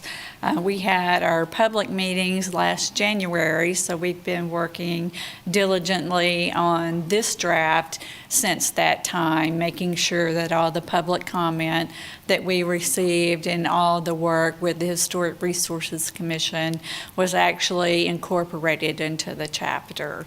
So I'm excited to be here tonight. It's been a long time coming. I think there's some really good changes in the new draft. And just quickly to go over some of those, probably the biggest change is to change the environs review to a context review. It's a happier, gentler type of review.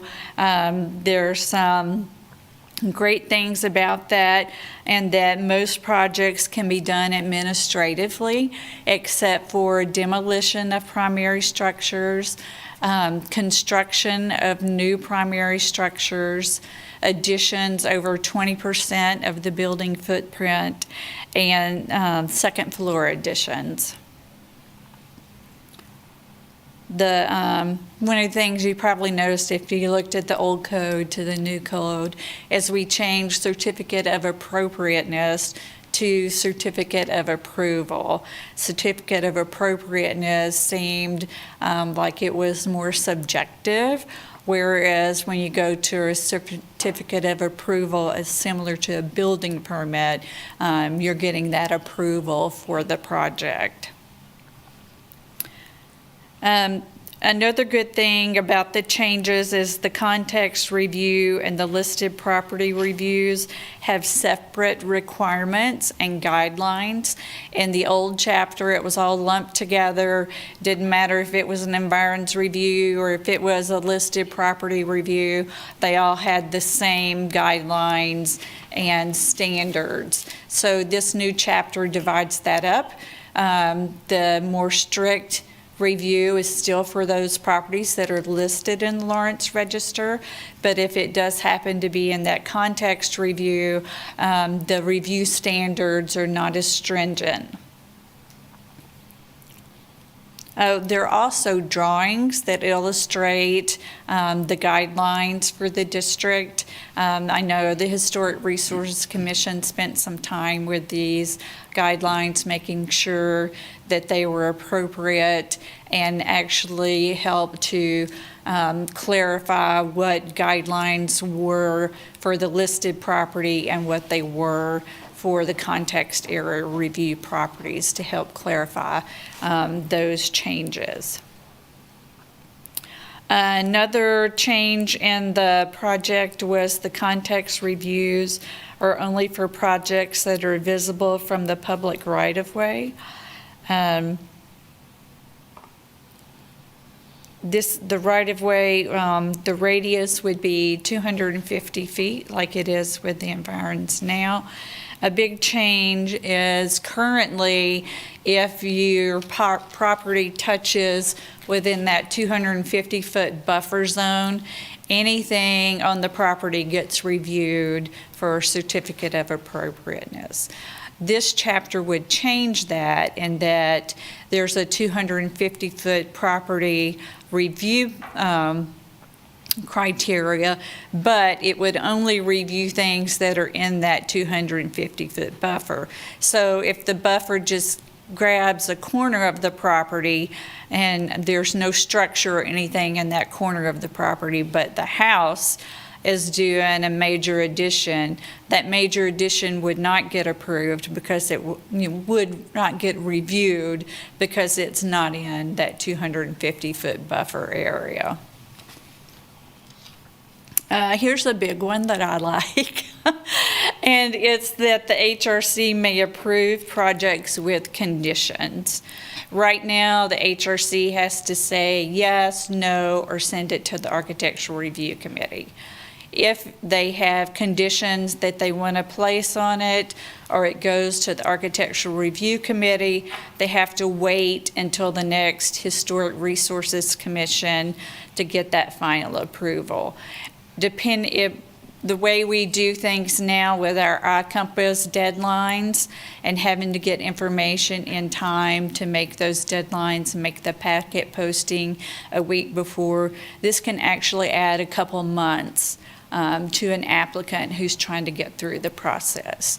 Conditional reviews would allow for the Historic Resources Commission to make those conditions. And if the applicant met those conditions, then staff could review and administratively release those projects. So the applicant would not have to wait another month or 2 months to come back to the Historic Resources Commission for that final approval. A couple of other things to take note of is the criteria for designation as a landmark on the Lawrence Register of Historic Places has been changed to more be in line with the Secretary of the Interior standards and the National Park Service criteria for listing in a historic register. And one of the things that I'm really excited about, because this has been a challenge in the past, is their emergency procedures have been added to the chapters so that if something happens to a building and there's a life safety issue, it doesn't have to wait till the next Historic Resources Commission meeting before that demolition can take place. We actually had a structure a couple years ago that developed a sinkhole on one side of the structure, and it was causing the whole side of the structure and part of the yard to cave in. But because it was in the environs, it was supposed to go to the HRC before that demolition could proceed. So with this change, if the building code official deems it unsafe and dangerous, it allows that demolition to move forward without having to wait for the next Historic Resources Commission meeting. So with that, the action requested for you this evening is to adopt ordinance 10016 on first reading for an ordinance of the City of Kansas, Lawrence, Kansas, repealing existing Article 22 of the Code of the City of Lawrence and enacting in its place Article 22 of the Code of the City of Lawrence 2018 edition and amendments thereto pertaining to the city's conservation of historic resources code. And I'd be happy to stand for any questions that you may have. Thank you. All right, I'll open it up to questions from the commission. I have a few questions. Thanks for this. I mean, obviously, it's some great changes. A few specific questions, but more kind of general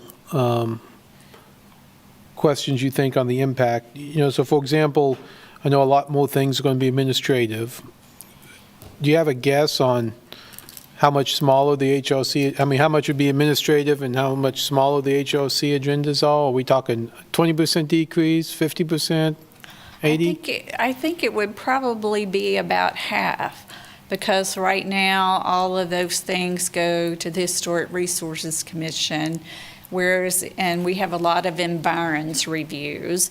So if those reviews could be done administratively, then we'd have fewer cases going to the HRC. So I wouldn't, want to commit to a number, but I would think that it would be significant. And I guess, as you said, another big change is you don't have to always bounce back to the HLC. That obviously reduced the HLC agendas, possibly if they're doing the conditional and they're not bouncing back again. Mm-hmm. Yes, yes. I think that happens a decent amount.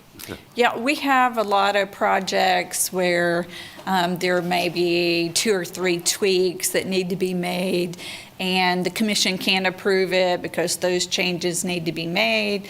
The architect's standing here and he can say he can make them, but he doesn't have the drawings and the things to go with that to make those changes. So he has to go back to the drawing board, make the changes, get back on an HRC agenda.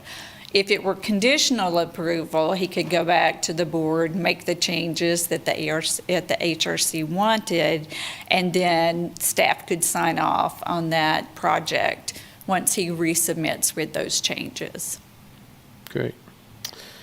I know there's a couple questions about how this would apply. how would this apply, how would this historic code treat ADUs? I know that's one of the things we're looking to do more of in the new development code. I think I saw something about primary structures, but can you talk about how an ADU might be affected by this? Yes, historically, ADUs were included in many of our historic districts. So there is a historic precedent for having ADUs in historic areas. The ADU would be considered an accessory structure, and so it would not get reviewed because it's an accessory structure and not a primary structure for new construction, demolition of new primary structures, and additions over 20%, or the addition of a second story. So new ADUs built along the alley, as long as they meet the criteria for ADUs and the development code, would be allowed in the historic resources code. And I think I'm sure I know the answer to this, but I'll ask just in case. Again, as we try to look at more duplexes or triplexes, HLC doesn't look at use; they only look at form and structure. So that if it's a duplex or a triplex, doesn't matter. You're only looking at the structure and how it relates.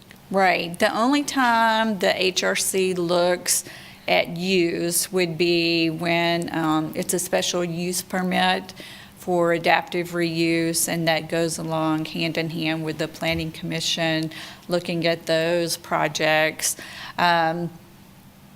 They do have the ability to comment on Board of Zoning Appeals applications and other special use permits. They can't take action, but they can supply comment to the City Commission and the Planning Commission. That's good. What do you think, I mean, generally, if now that some of these things, someone wants to change the windows next door to an historic structure, and they submit a drawing and it's now administrative or whatever, what's the time frame do you expect that it would take to do that administrative review? Well, right now, we would hope that that design review would be concurrent with the building permit review. And we have, as an office, adopted a goal of getting first-round reviews back to the applicant within 5 days. So we would hope that the administrative review, at least the comments, would be back to the applicant within that 5-day period. Most of it depends on the applicant returning the information that's required. So that first review time is up to city staff. But from that point forward, it's really up to the applicant to get their material in that needs further review. Kind of related to that, can you talk about how maybe the new, I want to say, a new system, a new licensing system, how will that play into getting your comments back? I think they'll be much quicker because as we go through this new software, that when you apply for a demolition or design review application or a planning application or even a building code application, there are certain requirements that you have to upload into the city system or it won't move you along the path. So a lot of times, one of the comments we have for design review is show us a site plan with a north arrow. So site plan requirement would be one of those things that you would have to upload with your project. So that would take care of that one last thing, that review comment that has to keep going back and back. That's great.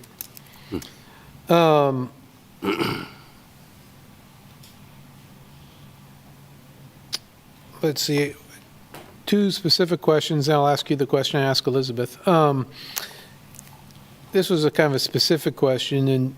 In 22602, applications for economic hardship, 2 of the last ones, and I had someone suggests this to me. One says there has to be a statement from the State Historic Preservation Office that the subject property is not eligible for historic preservation financial incentives. And if you can comment on this, some people say there's a lot of things that are eligible for it, but they don't give out very much money. Right. And so is it really just the eligibility, or is it that you didn't get the actual award? I think it's really the eligibility Okay. that's showing that there are financial incentives if you choose to go. They are competitive grants, but there is historic preservation state tax credit program that's available to everyone. It is a 25% tax credit for the overall cost of the rehabilitation. And so as long as you're listed in the state or national register, you're available to take advantage of that credit. If it's an income-producing property, there is a national historic preservation tax credit, which is a 20% rehabilitation tax credit. And they are credits, so at the end of the year, you get a certificate from KDOR, and it's actually taken off as a credit on your taxes. Okay. So if you're eligible for it, then you wouldn't be eligible for us. Okay. Two last questions then. One, we've changed it so the review, the change has to be visible from a public right-of-way. And I believe the original recommendation was alleys did not count as public right-of-ways. And I think HRC changed that to make alleys public right-of-ways. So if someone can see it from an alley, so the back, I mean, would there be any part of a house if you have a street and an alley that couldn't be seen? I mean, is that the intent that? Well, I think the intent was more to look at those accessory structures along the alley and try to keep that alleyscape more historic, with the alleys pushed up, the accessory structures pushed up to that alley property line, so that you have that historic feel of structures along the alley, and those structures not overwhelming the property line. So as long as you had a historic accessory structure or a new historic or non-historic accessory structure, then you would not be able to see the rear of the house. So that would change depending on the actual complexity of the project. So if you had an accessory unit that blocked the view of the back of the house from the alley, that could be different? Yes. I see. Interesting. And I know there was quite a bit of discussion when this was going through the public process about whether alleys should be included in the public right-of-way or not. And I think that was pretty much a split decision on whether alleys should be included in the public right-of-way description. Brad, can I interrupt for a second? Yeah. Can you explain overwhelming the property line a little bit more? Was that the answer to your question, basically, that if it overwhelms and obscures the view of the structure, or what is overwhelming the property line when you used that term earlier, just a few seconds ago? If it's something like a 4-car garage that encompasses the entire width of the property and is 2.5 to 3 stories, that would really impact that overall visual character of the alley. Okay, great, thanks. Okay, I'll think about that one. My last question then, I know, kind of like I asked Elizabeth, I know obviously hopefully we'll pass this tonight. And how do you see, as we go through the development code, how Chapter 22 and 20 will overlap, and how those, if you see any changes, how this might change and adapt to mesh with that new code, or have you been involved in that at all? A little bit, and I'll refer to Jeff. He's the expert on the new development code, but I anticipate growing pains with the new Chapter 22. It hasn't been revised since the 80s. There are a lot of things that have changed since the 80s. We may not have captured all of those in this draft.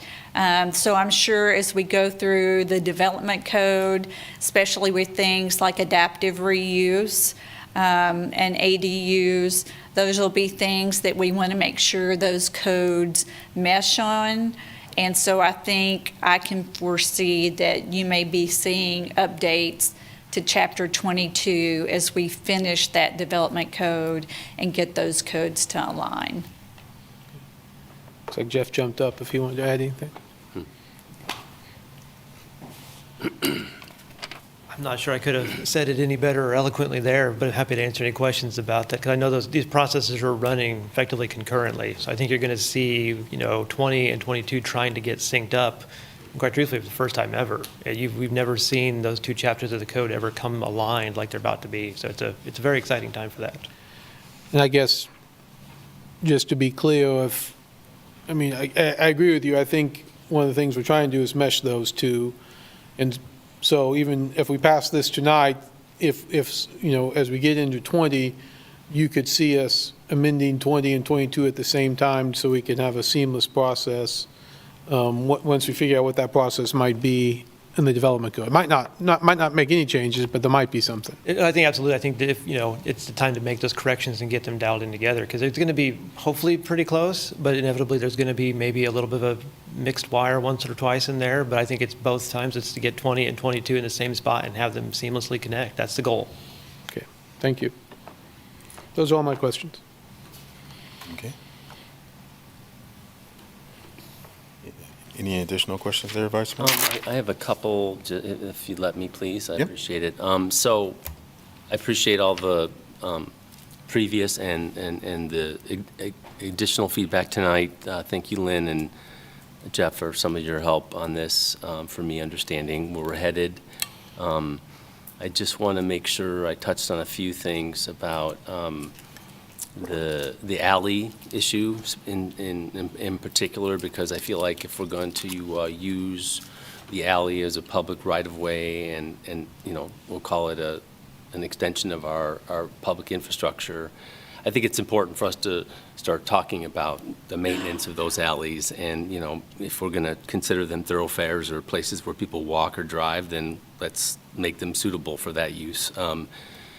In particular, I know that our city's working on some areas just for purposes of waste and the ability to pick up and transport waste. But I think in general, I think the alleys, if we're going to start focusing and continue to use that, I think we need to keep an eye on improving those right-of-ways if we can to the best of our abilities, and not inhibiting some of the paving over of the bricks, which I know the city just did in some alleys recently, and just, to make it useful for the purpose which is intended, which is a right-of-way. So I think it's important to talk about that tonight. And then you talked about aligning some of our processes and procedures with the National Park Services, which I agree with, and in general, and we talked about this before, and I want to bring this up in alignment with our SHPO and the state of Kansas removing some of the we'll call it the radius area around some of these historical buildings. And I know we're talking about changing it to context review, I think is the term. And so I want to, if you could speak to that a little bit about why we're going to continue to have areas outside of the specific zone which is required by the state and federal standards, why we're going to continue to do so in the future, and maybe just kind of explain how you've decided to keep that going. Okay. Well, initially, properties listed in the state or national register had a 500-foot buffer zone for environs review. When that was taking place and Chapter 22 was being developed, it was the opinion of the public and the commission at that time that 500 feet was too large of an area for an environs review. They changed the environs review to 250 feet, which is basically a half a block. So there aren't that many municipalities that do context review.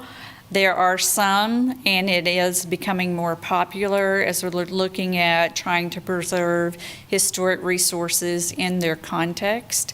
I think it's important because historic property sitting alone really doesn't have that overall context that partially goes to why it's important and why it was listed in the beginning, like the neighborhood or the block. If it's an important person, how he interacted within that neighborhood or that block. So I think it's important to have that context. I think the review criteria we had for that 250 feet was too stringent. I think that bringing it into a context review and having those projects reviewed administratively with those new design criteria is important, and I think it's a very good happy medium to help preserve that context area of the listed property while not overreaching into areas that really aren't within that immediate context of the listed property. Okay, so continuing to do so to maintain our context review, you feel comfortable that with the changes that we've made, it's going to become less onerous to people who are trying to do minor things and maybe more speedy as well in order to deliver the assessment and review that they need in order to move forward with their project. Because I believe rather than the existence of this context review, it's more about how we review it and the speed with which we do so, and more importantly, the cost to do so. And I think to get the improvements we want in these neighborhoods, we want to allow them to have those the flexibility needed to do so and spend the money on the structure, not on the process. So Yes. I think that's important to talk about. And then talked about the site plan review. I think that's really important that I think when you talked about the speed with which things will go, I think speed is not important necessarily because I think, to the city, but I think to developers, it's important to know how much time it's going to be required to get some feedback. And I think just having information is going to really be a positive step forward quicker so that people can make determinations and decisions faster, and so that they know the cost of doing so. I appreciate Brad covered a lot of my questions previously. We tried to get this stuff squared away ahead of time, so I appreciate that with you. So thanks for your feedback tonight. Thank you. Okay. Any additional questions from the commission? Not seeing any. All right. Thank you, Lynn. I'll open this up to public comments. And any public comment here in the room?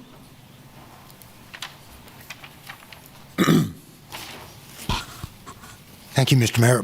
My name is Mike Delaney. I'm the president of the Lawrence Preservation Alliance. My predecessor, Dennis, is here as well tonight. We submitted a letter supporting the changes that HRC has proposed and are included in the ordinance.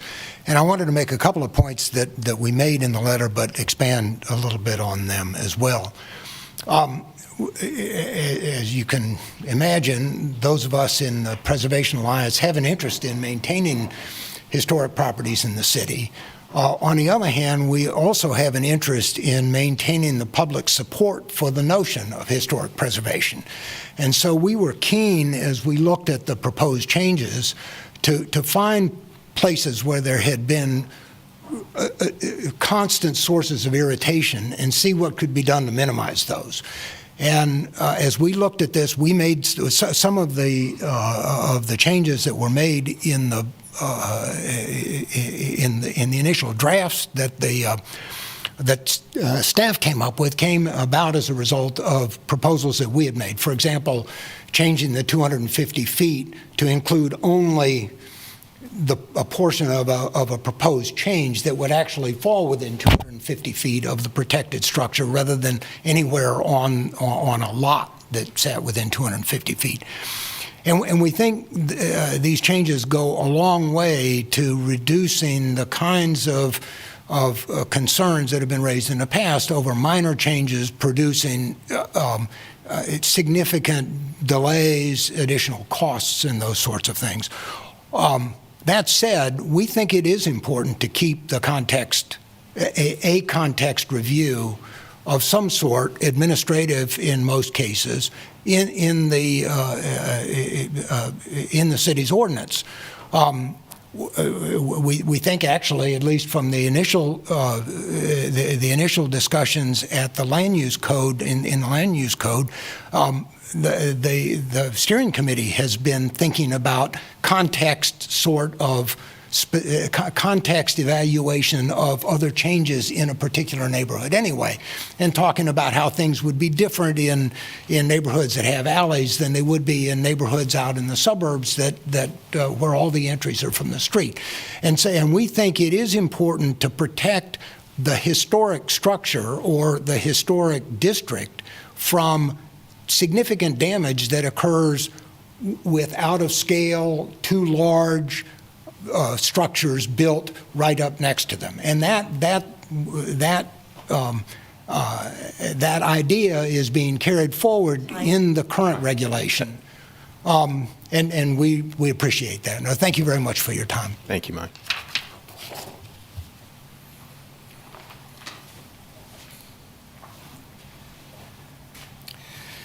Good evening, Commissioners. Dennis Brown, a longtime LPA board member.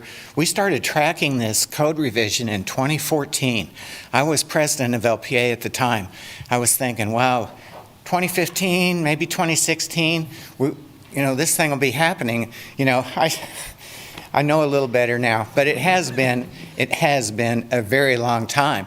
And it's been in public comment for a lot of that time too, but also a lot of time that was in the staff and a lot of staff hours, not just the planning staff, but also staff from the city manager's office and a lot of legal staff hours on this. So we feel that's all embodied in a good revision that we're so happy is finally coming before us tonight. There's a point where if a code revision is taking such a long time, there's a sense, at least I felt a sense, that it's becoming a lame duck code. Get the new code, get the revised code in place, and let's go places with it. I think this long process has gotten to the point where it's kind of slowing the community down. So we're hoping that you can pass this tonight. LPA has been following the LDC steering committee process. We understand that there'll be a point where those two will have to be looked at and mesh a little bit. We have a lot of confidence in the consultant that you're working with for the Land Development Code. We feel like they have a good understanding of preservation principles. But when we get to that point, we would say, please include the HRC in that part of the process. Thanks. Any further public comment here in the room? Not seeing any. Sherry, any on Zoom? Yes, Rob Richardson. Good evening, Commissioners.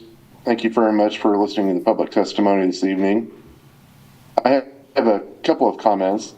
I work with the Lawrence Economic Development Commission, and they've asked me to look at this ordinance in relationship to the development code and other issues within the community related to economic development.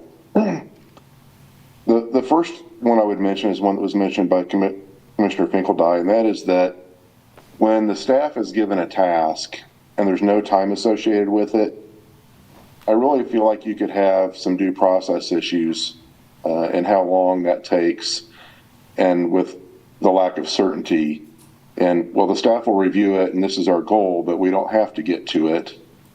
I mean, I've heard our members give me examples currently in the planning process of their applications being held over simply because staff didn't get to it. And I don't think that's where anyone wants to be with this. So I think within this process and any other process, if there's a staff process, there should be a time frame associated with that. Obviously, there can be emergencies where that could be overridden, but in general, there should be a specific time frame with that. And I would suggest 30 days. In section 22-210B21, there's the ability of the HRC to delegate some duties to staff. But the code doesn't tell us which ones those would be. I would suggest that all of those duties should be dedicated to staff as part of the ordinance, and then when this is reviewed as part of its general course of review and with the land development code, that could be addressed again if it needed to be. But the uncertainty right there is something that is going to cause delay in the process for some applicant, because the appointed body may not have made their decision yet. The staff won't know if it's their duty or the appointed body's duty, and you could clarify that this evening by simply giving those duties to the staff.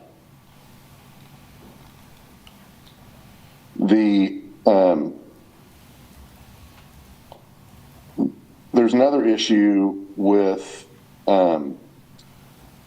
as Commissioner Finkeldye mentioned, with state aid.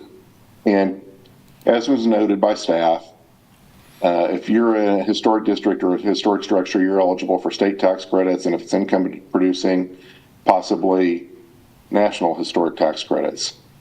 But the state grant program, which I live in a historic house and historic district, my house is contributing, I've applied for that grant myself personally. It is a political fiasco. There are 50 to 60, maybe on the low end 30, but I think the year I did it, it was 55 applications. Time. They were going to fund about 5 of them. Sorry, Rob. So I really think that that part of it should be eliminated, because they're eligible for tax credits, but probably not getting the list. Thank you for listening. Okay. Courtney Shipley. Hello, thank you so much. I guess I just wanted to comment that, the stakeholders have already done a lot of work with this, and that work's been done in good faith, again, over a long period of time. And in my view, has produced some really incredible changes and compromise. Again, things we know that were consistently becoming a problem for homeowners. And I think this addresses a lot of those. It enables, protection and, better use by homeowners. It would be nice to see you pass this evening. I can understand the feeling of conflicts with the new code revision, but again, a lot of work being done in good faith. As an example of, my faith in the commission's ability to pivot and review would be, the changes that we made for the density bonus. We discovered very recently a conflict that made it difficult or impossible for one of our nonprofits to use the density bonus, and we were able to react and have a positive conclusion with that. And I think the same thing could happen if you were to adopt these this evening, that when we find something, in the next few months that is in some kind of conflict with the rest of the code revisions, that you will be able to address that. So I think that would be kind of a wise and a fantastic compromise for you to adopt these this evening, kind of based on how much work has been done and how much more useful it is now than it has been in the past. We've all, as commissioners, seen the kinds of things, especially with environs, that were a huge problem consistently, and I feel that this addresses that. So I appreciate your consideration of this, and I appreciate Commissioner Finkeldye's questions. I think that they really lean towards identifying what could make this better as it, meshes with the code changes. So thank you. That's all the comments, Mayor. Okay. Thank you. I'll bring it back to us. Any further discussion? Quick question for Lynn, based upon what Rob asked, and I guess maybe I read it a little differently than he did. I'll let you come up first. That section 22-210 lists commission duties, and then has a whole list of, in addition to other responsibilities specified in the chapter, the commission shall.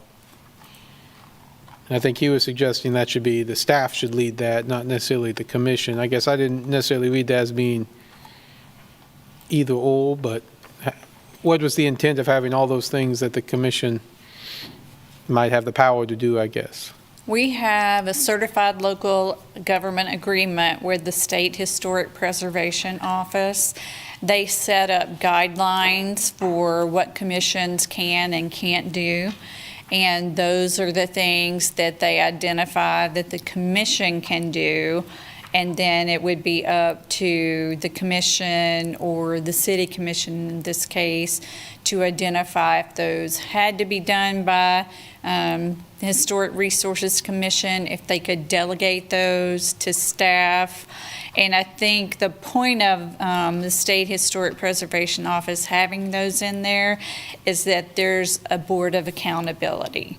And so ultimately, they are responsible for it. If they get staff to do the work for them, that's great, but ultimately, it's their responsibility to make sure they're done. And, okay, so I'm clear on that. These, whatever this are, these 23 things, these all come really, mostly come from the state. This is their language, not stuff we created. Right. Okay, well, that explains it. Thank you. Except for the one that says staff can review things administratively. Yes. Okay. All right. Well, I mean, gosh, this has been a long process, 10 years. You might have been there for the inception of it. Indeed.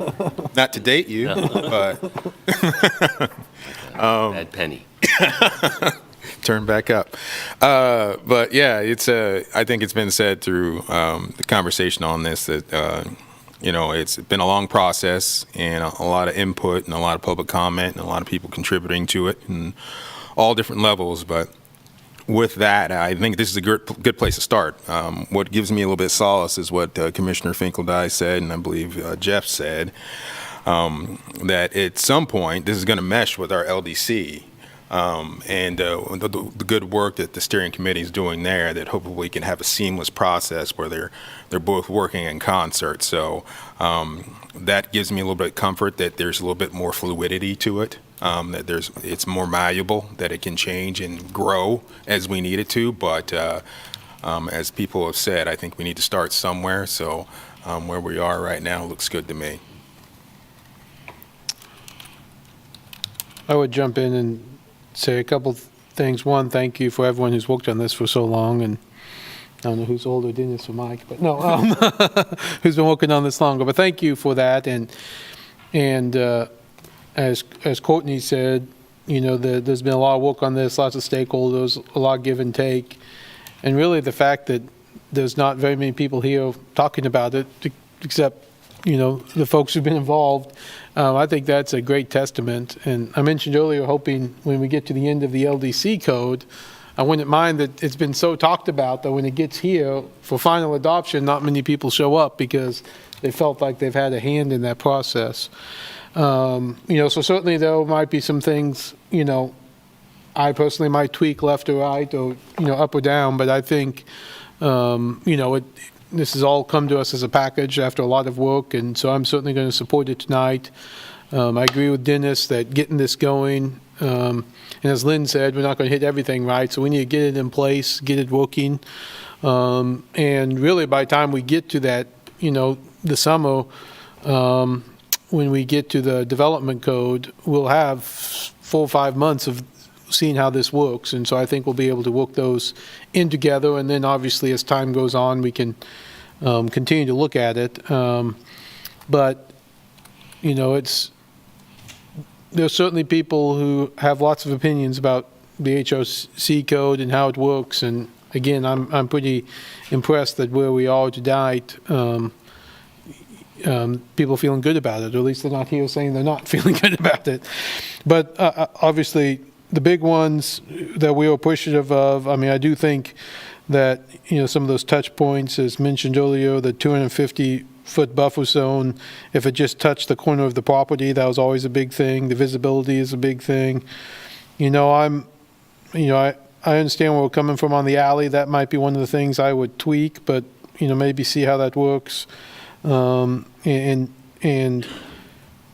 I guess this is a suggestion. I think you probably already do this. I know Jeff does it from the development side. I mean, I'd be interested, for tracking those metrics is like, how long does this review take?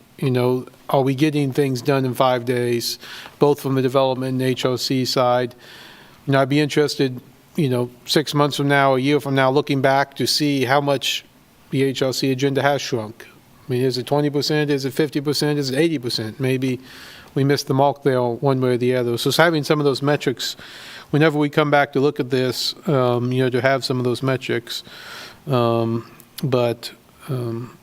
short, I do think it's a good step forward and a good balance between the competing interests. So I'll definitely support it tonight and look forward to meshing it with the development code as we move forward.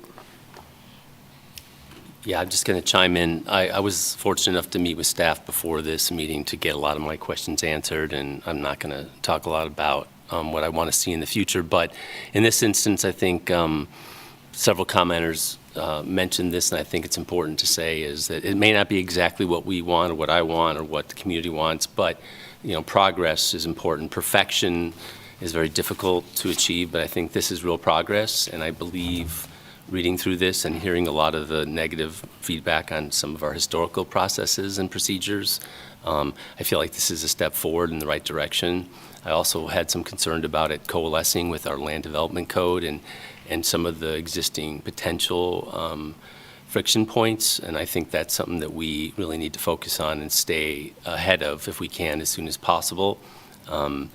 Really, in this instance, we have a great responsibility with the delegation from the State Historical Preservation Office, and I think we need to take that responsibility seriously. And this very long code is confusing to a lot of people, but it contains a lot of federal and state regulatory language, and I understand that more than anybody. But I think it's important to make it as simple as possible for people to understand. And so, if we can make it clear and concise on how one needs to proceed, that's really what I want to strive for, and I think this is a step in that direction, so I'm excited to be a part of that change.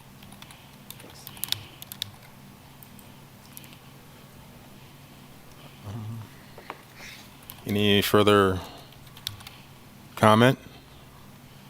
Not seeing any. Commissioner Larson, Commissioner Sellers? Okay. I'd move to adopt on first reading ordinance number 10016. A second. I have a first and a second. All those in favor, please say aye. Aye. Aye. Okay, that's 5-0. Passes. Thank you very much. All right. Our next item is consider a landmark nomination. I'm sorry. Thank you, Len, for all of your hard work on Who's got the next two? Oh, you got the next one too. You're not going anywhere. No. That's right. She had to. That's right. All We night. ran late, and I still feel bad about that. I apologize.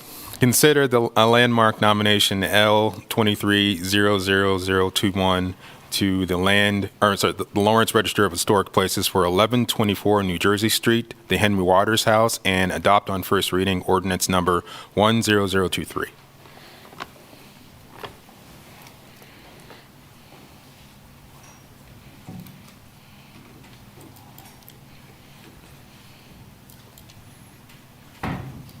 All the way to the left, top left.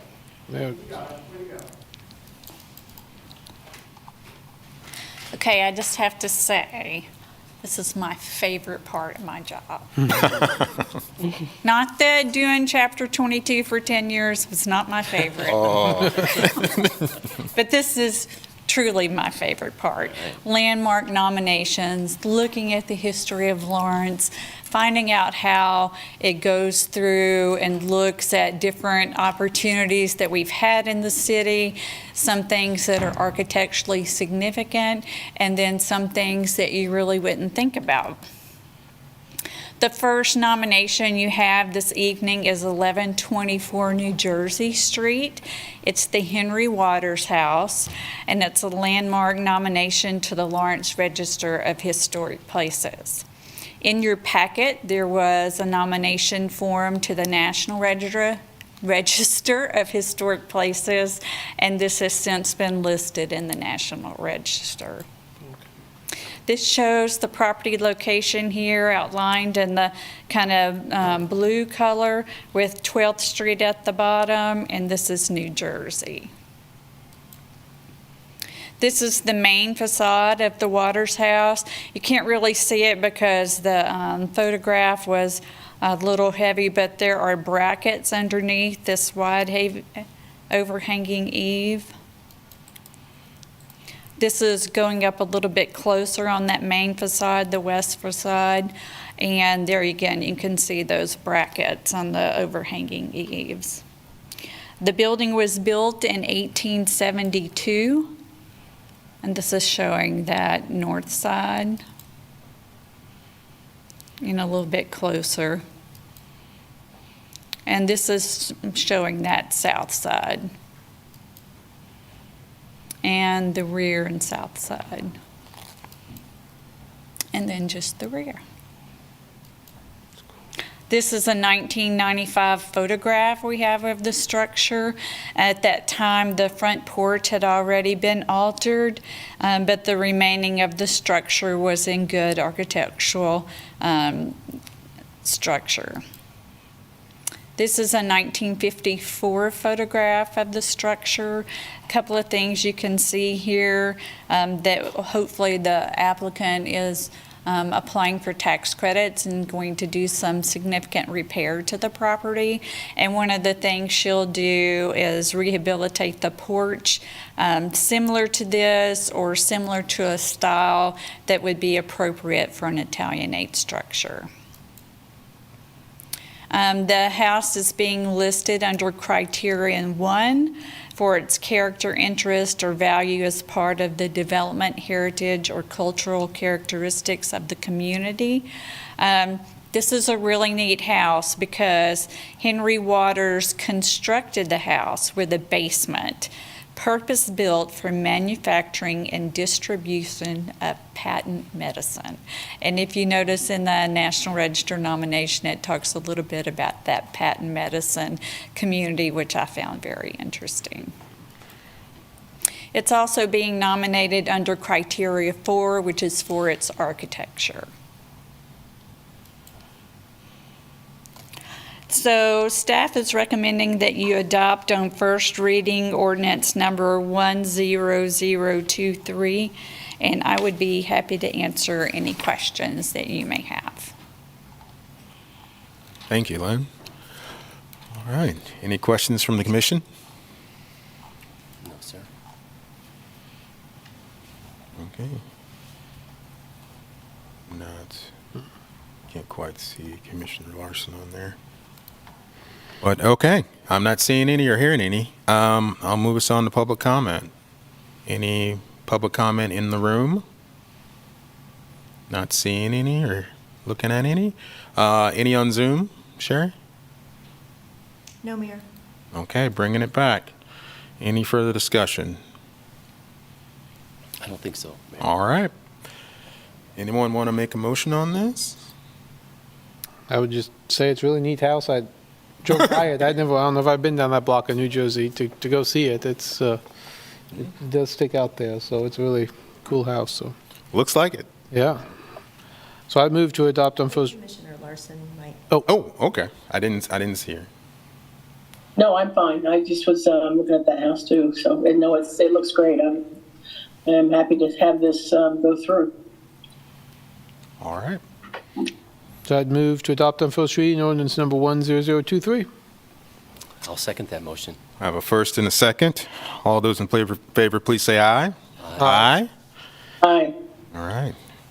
And that's 5-0, none opposed. All right. Now our second one. Item number 3, consider a landmark nomination L23-00248 the Lawrence Register of Historic Places for the historic Kansas River Bridge Stone Pier and adopt on first reading ordinance number 10024. Okay, this is really unique. In the history of landmarking things in the city of Lawrence, we've never landmarked an object.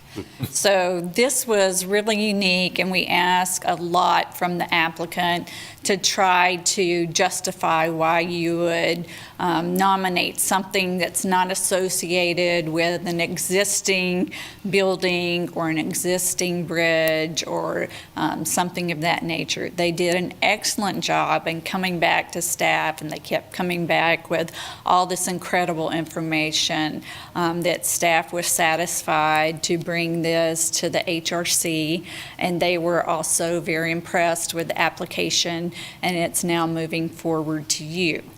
This is a stone pier. I don't know if you've ever noticed it before. It was probably most notable when they did the Bowersark Dam reconstruction. You could actually see, and I've got a photograph of that. It's likely that the pier was part of the construction of the 1870 bridge that crossed the Kansas River at Lawrence.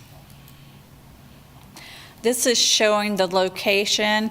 It's this very small blue square here. This would be City Hall, right to the east of that, and then the new bridge is here.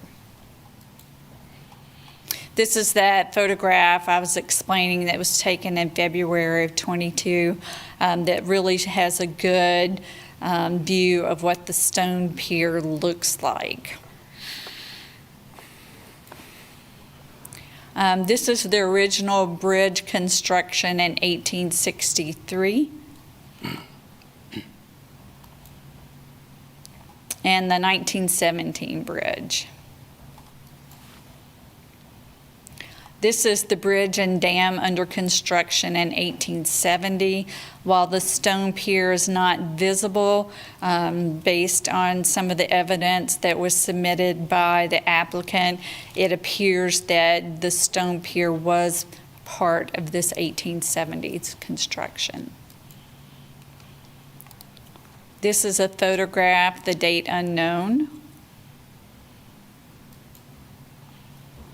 And then this is prior to 1886, and you can see the stone pier here. This was an interesting photograph because staff had concerns about where the pier was in relationship to the historic bridge versus the new bridge, well, new 1918 or so, and how much of that pier was part of that 1870 bridge. And so this photograph shows the trolley that's crossing that new bridge, and over here you still have the historic bridge. So it had not been removed by the time the new bridge was constructed. This property is being nominated under criteria 1 and 2. It's for its character, interest, or value as part of the development, heritage, or cultural characteristics of the community, particularly that the 1870 historic bridge that crossed the Kansas River is part of the transportation history of the city of Lawrence. Criterion 2 is the location as a site of a significant local, county, state, or national event. There was a lot of information on this in your packet, and I know some of you may have been involved with putting the marker to the west of City Hall about the lynching that took place there in 1870. The 1870 bridge was there in 1882 with the lynching of Isaac King, George Robertson, and Peter Vinegar. This was a significant event in the history of Lawrence, and while we have the marker, we also have this tangible evidence of the bridge that existed to where the lynching took place.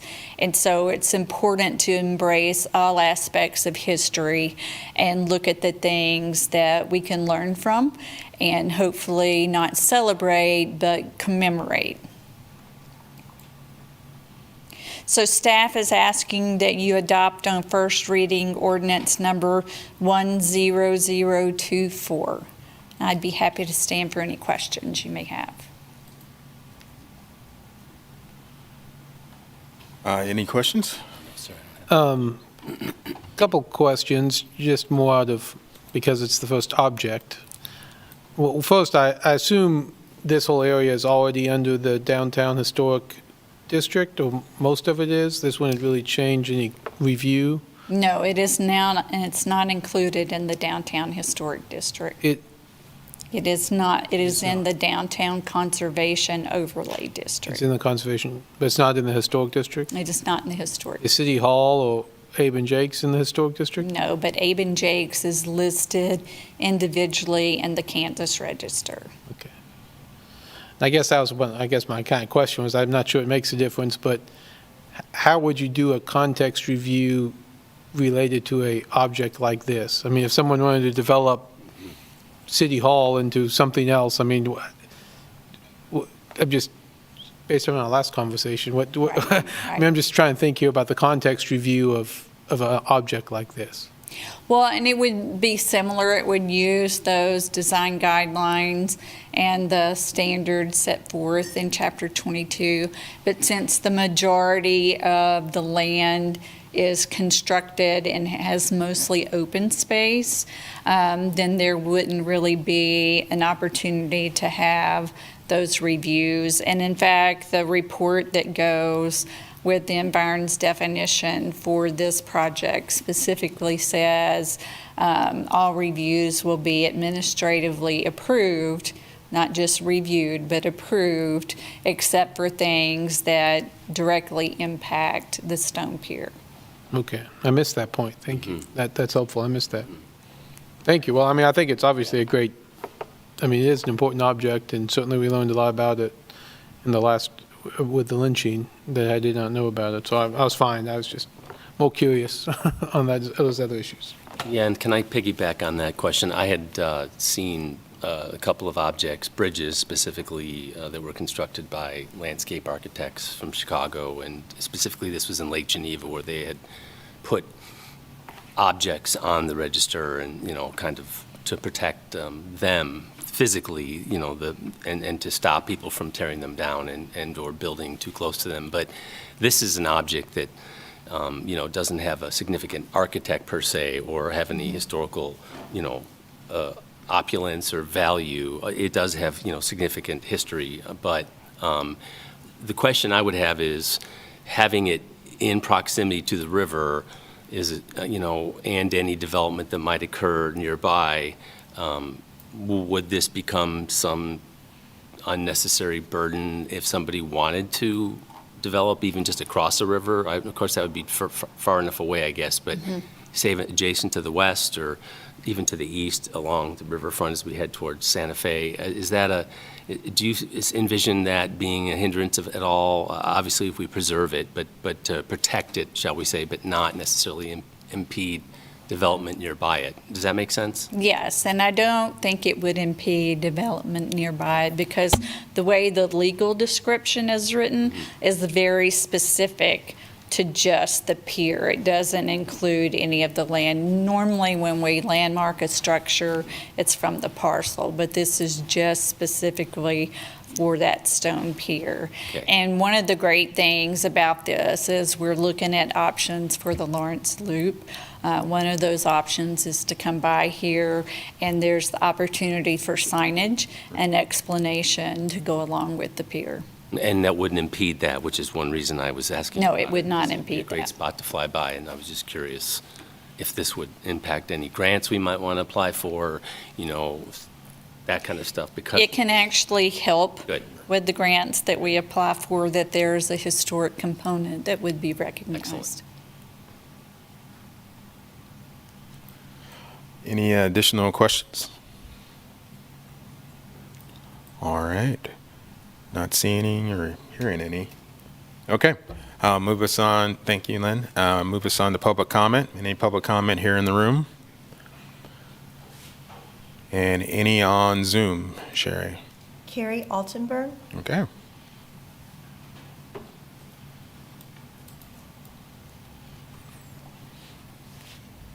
Thank you,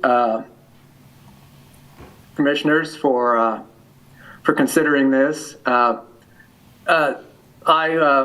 was the one who wrote this nomination in representing the Lawrence Douglas County Community Remembrance Project Coalition, who have been working for the last few years on to commemorate the lynching and other events in Lawrence. And this bridge pier is an important component of that because it was the site of the lynching, and it is no longer around. The only tangible part above water of the bridge is this pier, which makes it extremely important to the interpretation of that story. And as I think was said before, it's the only tangible part of that story that still exists. So I hope that the commission will approve this nomination and put the pier on the Lawrence Register, where hopefully it won't be the only object, because there are a lot of historic objects in town that may not have been considered in the past and can be in the future. So once again, thank you for considering it. That's all the comments, Mayor. Okay, I'll bring it back to us for any discussion or comments. None for me, sir. I believe Commissioner Larson.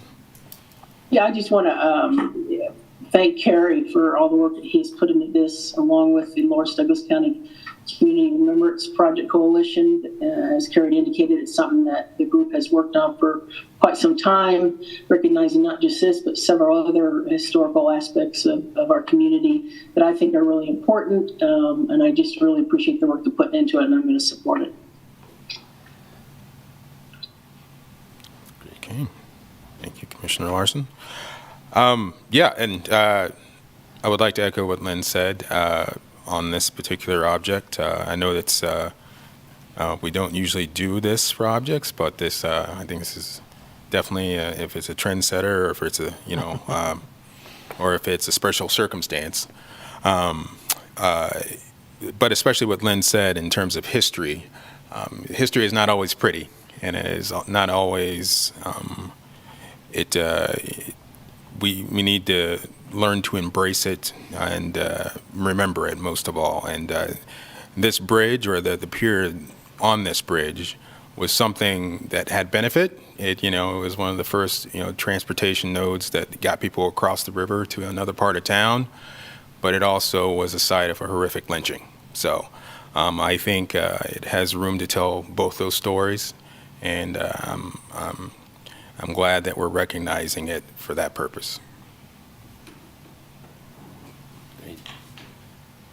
Any additional comments or discussion? Okay.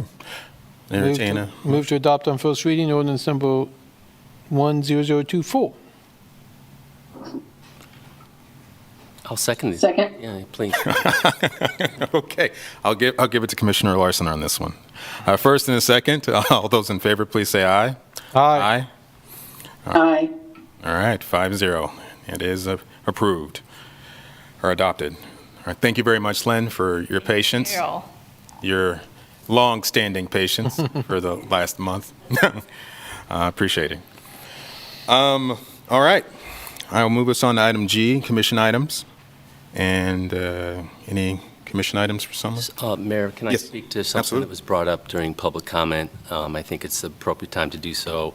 Somebody brought up a payment I got from Nation Builders. So just to clarify, the reimbursement I received from my campaign was for a website that manifests the handling of payments and the emails. And so the payment was to me to pay for the website that I used for the last year to run my campaign. So in case anyone had any questions about that, they can ask me about that later. But I paid money to a website that ran my campaign for a year, and that's the extent of reimbursement. So thank you.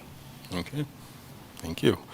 I had a slight one. It was just a follow-up on the LDC steering committee item.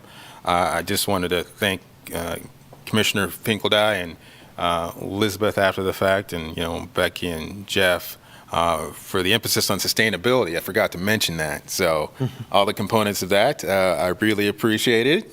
So thank you, and I look forward to seeing more about that, coming forward. So. Mayor, I have a couple items. Okay. First, wanted to see when there would be an update from the Ferguson Group. I know we usually receive them. I didn't know if it was something that we have planned coming up probably before we start getting budget stuff in. And then additionally I know we have future agenda items, so I'm not going to I'll preempt my comments by discussing wanting to secure a date for that, for the code inspection review, but I'll wait till we get to that under city manager's report. SB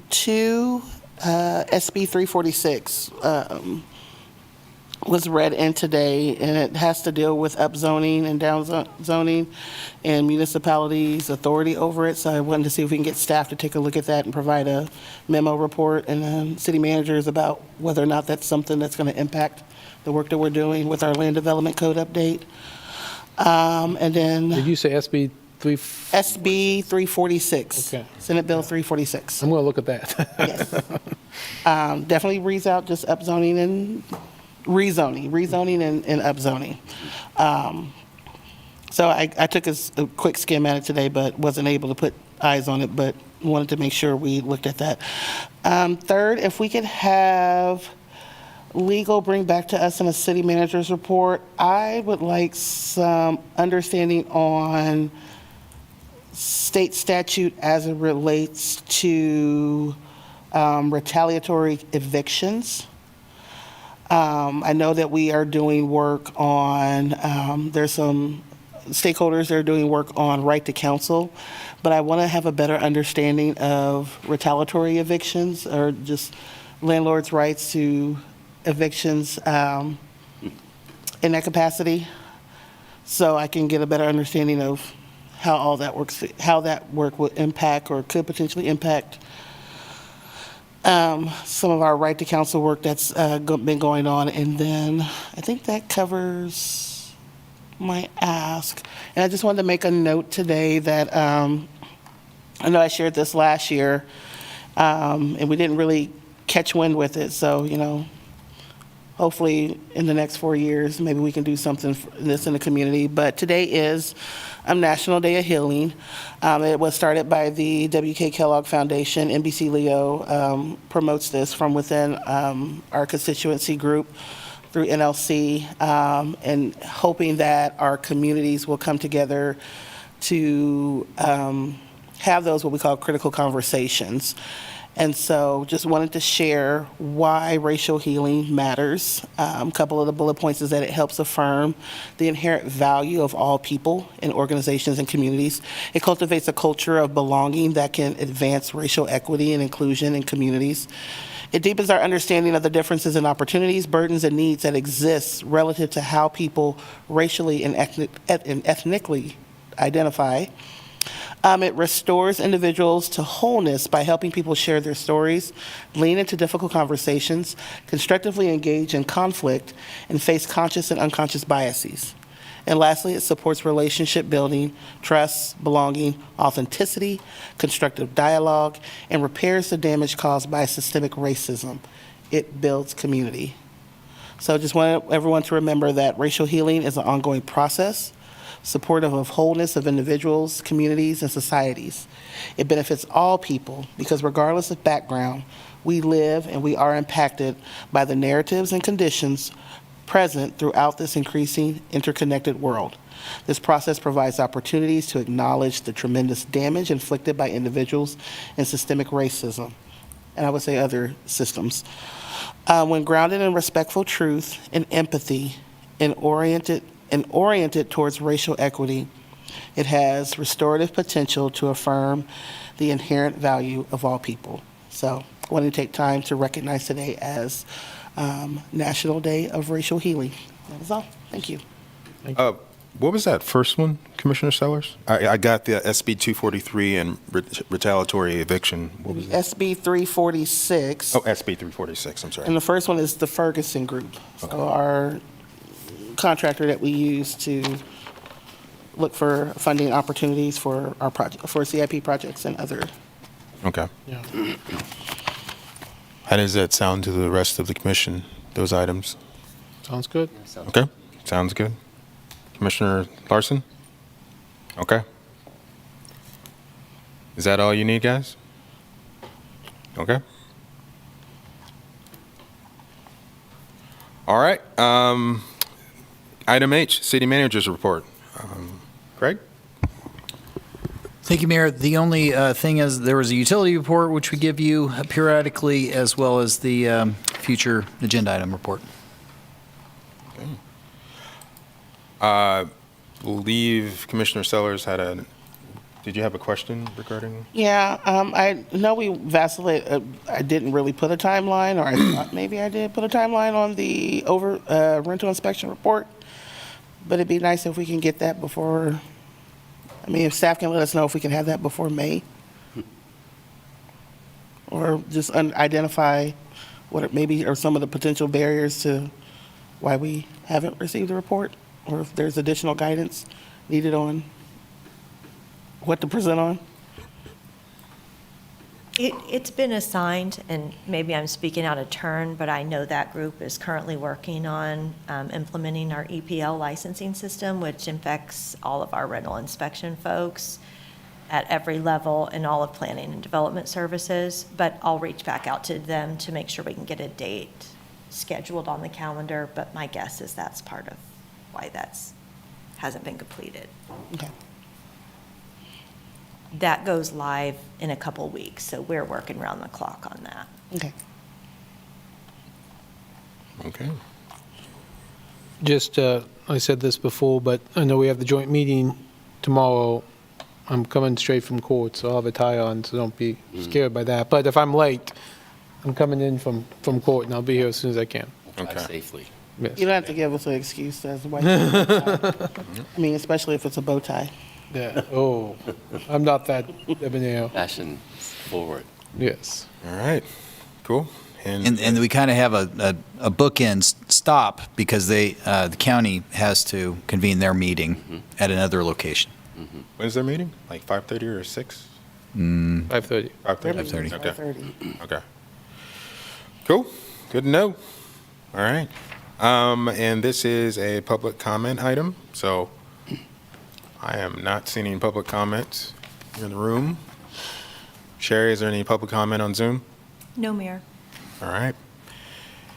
Bringing it back. Okay. Item I, Commission Calendar. How's it look?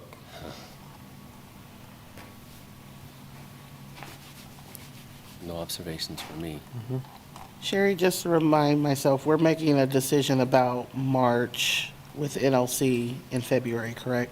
Yeah, I didn't get any real feedback from the last time, so if you have an idea, if you're wanting to I don't want to. move it or just cancel it, then I can bring that back as an action at that first meeting. Yeah, if you would, because Okay. I think we still have the open date of the 26th, I think. What was it? Because NLC is the 12th. Okay, that's what I thought. Okay. Yes, if you would bring it back, that'd be great. And are you wanting to cancel it or move it to the last meeting in the month? Oh, we can go ahead and sort this right now. We got time. Well, it just would be easier because I could have that motion. Yeah, no, as that's an awesome. item. So I know Commissioner Sellers, myself, Commissioner Finkeldye will be at NLC on March 12th.